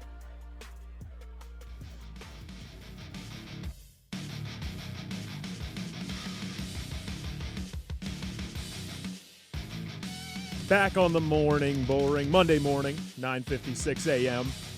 And we're going to be joined now. We're playing a little April Fool's joke on the winner of the Commonwealth Classic at Richmond Raceway. And now we have him on the line, Austin Reed. I told him he was going to be about an hour and a half earlier than he is, but we have him now. Austin, welcome to the Morning Bullring. Yeah, hey, thanks, guys. Thanks for having me on. I woke up this morning, and you guys definitely got me there. Figured it was going to be a little earlier, so I've got to watch the show and enjoy listening to some of these guys. Awesome, and obviously a big win for you this weekend. You didn't get it exactly how you wanted on the racetrack, but you were able to park your car in Richmond Raceway Victory Lane. Just how special of a moment was that for you and your race team? Yeah, I mean, for us, we don't race. I mean, I've raced twice this year so far, and, it's been a couple of years since I've ran a full season in general. So, I mean, it's a ridiculously insane experience for us to put the car in victory lane and get to experience that. So, just for my dad, he races full time out in the Spears SRL Southwest Tour Series with Craig Rodman, and they've been looking for that win. And luckily, we were at least able to get the approved memory car in victory lane for the first time in a while. So your dad is Dave Reed? Yes. Now I'm putting it together. Okay. Now I understand. Yep. You guys are longtime racers out there from the West Coast. So that's pretty cool. So, the California kid gets a win in Virginia, and taking that picture that we just saw, you standing tall with that trophy. What was that like on Saturday at Richmond? Yeah, I mean, the racing was incredible. I watched the crate race and everything else, and being in the super race, it was, I mean, personally, I think it was the best race I've seen in a long time. From the seat, at least. Tom and Mary Mayberry with the past series put on a great show for everyone and Richmond Raceway. So hopefully we can do it again and get out there. It was just so awesome getting to race with all those guys for the first time in a long time. A few of them, Tate Fogelman and Cody Connor, grew up racing the past series with them, the Pro Series back in 2013. So to get out there and race with those guys that have been doing this full time for so long and be able to put it in victory lane is awesome. Austin, your path to victory lane on Saturday obviously wasn't an easy one. You had a mishap in qualifying, and then you were charging through the field. And I guess my question for you is, you were reeling in Corey Heim there in the later stages. Do you think if you got a caution, you might have had something for him there? Because it did seem at the time that you were the fastest car on the racetrack. Yeah, definitely. I mean, qualifying was completely my fault there. The guys told me on the radio that I needed to open up my entry a little bit to get the better run off the corner, and I went about a half a groove too high. So that cost us qualifying, and I told the guys I was going to do my best to make up for it. And coming to about 5 to go, I didn't know that I'd even make it up as far as we did. I was actually a little in the car, a little disappointed in myself that we had that great of a run and wasn't able to, didn't think I was going to be able to make it all the way to an interview. So the fact that, we can do this for all the guys and everyone works so hard to make this happen. I think with a couple more laps, even without a caution, if it would have stayed green, I think we could have got to him at least and been able to race with him. If we got a caution, there's no question in my mind we could have taken the win on the track. Brandon Paul and Bob Dillner with you on the morning Bullring. Connor Sullivan, Con Dog, in the house as well. You were at Richmond on Saturday as well as Friday. What would you want to ask Austin Reed? Well, I think the thing that was the big takeaway for me was that, of course, you were charging through the field late, but your pass on Jared Irvin for what was then the second position, that was pretty late in the race. Is it kind of weird knowing afterwards that pass was essentially for the win afterwards? Yeah, definitely. I mean, running behind Jared, another one that, I've raced against him in the past a long time ago, and he's a great racer. So it was funny. I was on the radio with the guys in the middle of the race and saying, it's the car's just so fast. It almost seemed easy for me. So Bonsess racing all those guys, they made it simple. And to be able to make that pass and it be for the win just made it even better for everyone. Austin, a big topic of conversation this weekend. We discussed it a little bit earlier, the new body that some of your competitors had on their race cars this weekend for the first time on the East Coast. What do you take away from the weekend as far as that situation goes? Yeah, I mean, the body-wise, racing against them, I didn't notice it wasn't like competition-wise was drastic or anything like that, but it's up to the series, and we're here to play along with their rules, and I didn't see an advantage personally one way or another, but like I said, the 5-star body, it's a great body, it looks great, but again, we're here to play by the series rules, and if they want to allow it, awesome. If not, we'll run the old one and go out and have fun with all these guys. Hey, we're going to see you racing at Millbridge Speedway in Salisbury, North Carolina. Any more this year? Yeah, I'm actually probably going to start working on my go-kart here this evening and get it ready. I think there's a race this Wednesday, so I'm going to try and make it out to as many of the races out there at Millbridge as I can this year. Was at all of them last year working for QRC and enjoying all that. So finally get back in a seat out there and have some fun with those guys. So I'm going to have some fun with you. If you're so good in a late model and you wound up being the winner Saturday at Richmond, why aren't you any better in an outlaw kart? That's a wonderful question. Those guys are the competition's insane, and those karts are honestly they're probably the most difficult thing I've ever raced. It's a lot of talent, a lot of skill, and those guys are really good. So, QRC built an awesome go kart, and I have fun doing it. So hopefully one time this year or a few times this year we can put it in victory lane out there as well. What else do you have late model wise in 2019? As far as schedule-wise for us, I think the biggest thing we have going on is just going to be Bristol at the moment. But we're going to be looking at a couple select cars tour races, maybe a few more pass races, stuff like that. But we're kind of just playing it by ear. Obviously, my dad running the full series and the SRL series out west. We're staying pretty busy with that. So it's just going to be kind of if there's a race coming up next weekend and the car's ready to go, we'll be there. But we'll play by ear and make what we can happen. Well, Austin Reed, we appreciate you coming on the Morning Bullring. Sorry about the April Fool's joke, but somebody had to be the brunt of a joke. Absolutely. No, I definitely had to text Casey and give him a hard time, and then I heard this. So, no, that was awesome. So, thanks for having me on. You got it. Big congratulations on the big win at Richmond on Saturday night for the Commonwealth Classic. By the way, kudos to Tom Maybury for putting on that show, his staff, everybody involved from the Pro All-Star Series. They tried to do something very special, and the first thing that I heard this morning when I walked in was Tom Ryan say, man, Richmond was awesome, great place, well-run event. I hope it continues. Yeah, for sure. Absolutely. Everybody at the racetrack and with the series, the Pro All-Star Series, were fantastic to work with this weekend with what we needed for Speed 51, and just a great event with a lot of different racing on display. Not only do you have the late models, the super late models, but you also had the American Canadian Tour late models, street stocks, mini stocks, modifieds. For a short track racing fan who just likes good racing, it was a great event. Hey, we got two more things to just discuss real quick before we go away this morning. Number one, we want to discuss Giovanni Bramani.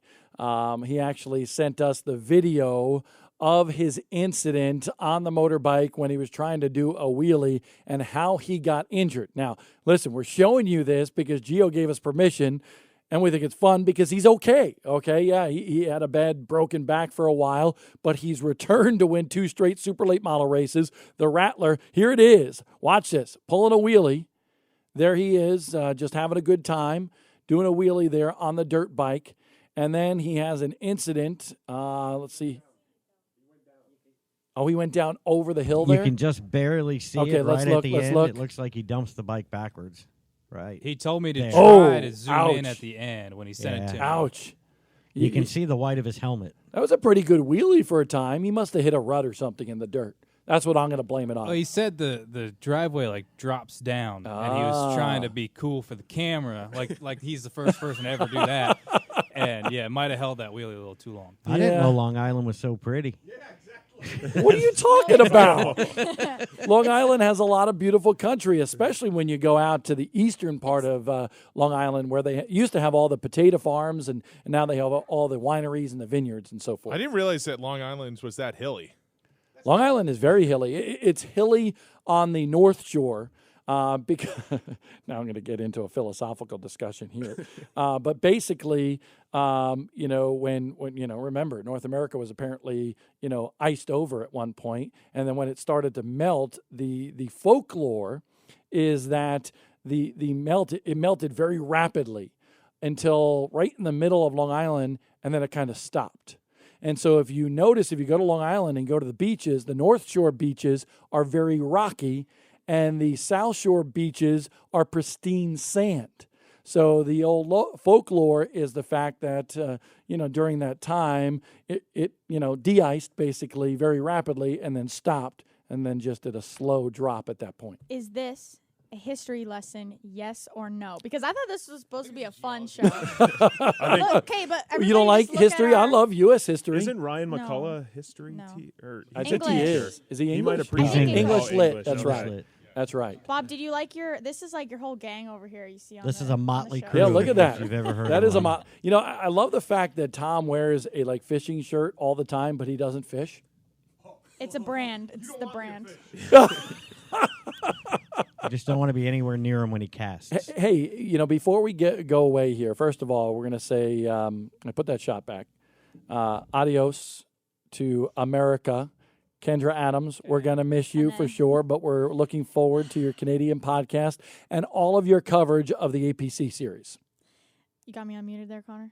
All right, cool. Yes. Yeah, I'm really it's not that sad when I think about leaving, and then I say bye to everybody, and everyone's like, "Stop crying, stop crying." I'm like, I can't. It's just it's sad to be leaving everybody that has had my back for so long. You'll be back for the Derby. Yeah, I will be. Woohoo! Looking forward to that. And I want to get everybody's take here because we said we were going to get to this and we're way over, but it's been a great show. I have to say, thank you to all of your effort and your comments and so forth, and even everybody that's chiming in on social media. I want to know, in terms of the chaos again at South Boston Speedway, where there was an on-track incident that precipitated another on-track incident where a crew member from Philip Morris's team went onto the racetrack, went and threw a radio at Lee Pulliam's car, and then went in the passenger side. Lee Pulliam pulled away to try to get away from the incident. The gentleman was inside the car, and he fell and tumbled on the racetrack. I'm sure he was bruised up a little bit, but he was okay. I want to know, because I know NASCAR is going to be looking at this for sure. What is everybody's opinion on a penalty or not coming out of that incident? Okay, this is what I think. I've been thinking this the whole show. Why are you laughing?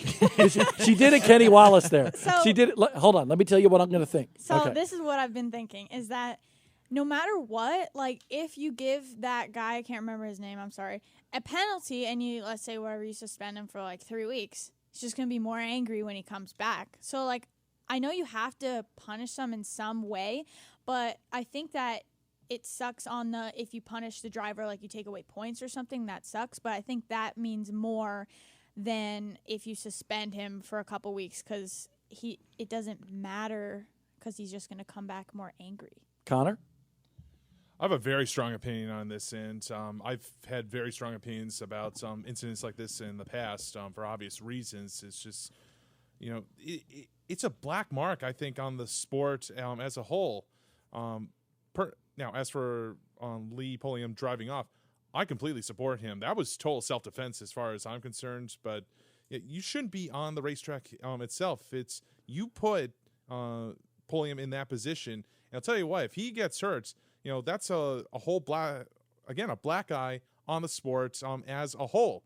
We need to think before we do stuff like this, because it could have wide-ranging repercussions in this day and age. Nobody thinks in that incident. I will tell you that.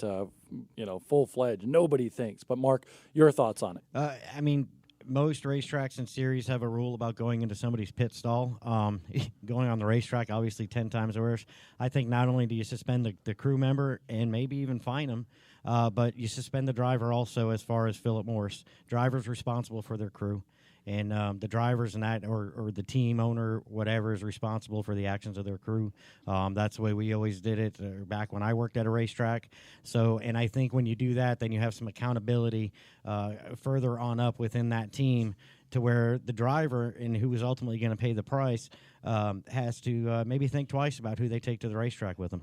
Casey, Tommy, thoughts on this incident? We're not going to let you get away without saying anything. Listen, I've had my opinions on it all morning, but I will say that I love the passion, but I hate the way it was shown. Like, I don't want anybody to ever not show their passion, but don't show it in the way that Forrest did. And listen, the LaJoys and the Dillners have had incidents. It and we go to South Boston, okay, Pro Challenge.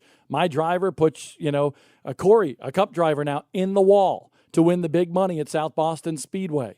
What is it about South Boston? I know. What is Corey goes back at my driver after the race, Zach Stroop at that time, and I get mad because he's trying to wreck my car as the car owner afterwards. So I point a finger to him going down on the racetrack. I don't go out on the racetrack, but when he came down pit road, both myself and Randy LaJoy and Corey and everybody had to be restrained from each other because we were not happy with each other. But it happened on pit road with parked cars off the racetrack, and never happened on the racetrack. It must be something they put in the bologna. Yeah, Tommy, you're hiding. yeah. Tommy, you're hiding. Casey never said what the penalty should be. What should the penalty be?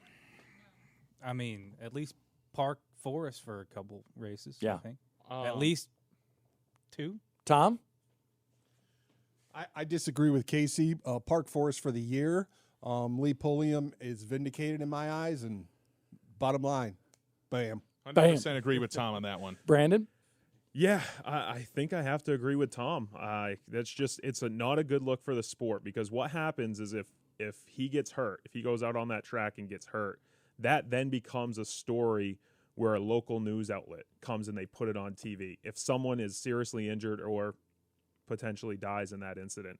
And that's not good. That's not something you want this sport to be receiving attention for. So I think you have to take it very seriously.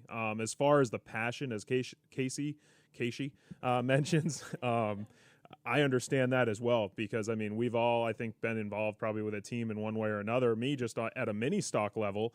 And when you put time into it as a crew member, you have passion if something like that happens. So I 100% agree with that. Being angry, 100%. It's just the way it was carried out is what I think most of us here and most people have a problem with. I go back to what my dad told me years ago. You are responsible for your own actions. And if you do something wrong, expect to be punished for it. And I believe that's what needs to happen in this case. My dad did some things in the figure 8 race car that he regretted. Hit people under caution when they were climbing out of the car. He was suspended. My uncles, who actually jumped the guy in the pit area back at Islip Speedway, after he got out of the car, not knowing that my dad did that on the racetrack, was suspended from Islip Speedway. They expected to be. And Forrest should be expected to be banned for a long time. I would say probably the rest of the year, honestly. That will send a message. Folks, we thank you so much for watching here on the Morning Bullring. It was a heck of a show. We love short track racing. I know Forrest does. I know Philip does. I know Lee does as well. Passion. You got to show it in the right spots and not the wrong ones. Thanks for watching.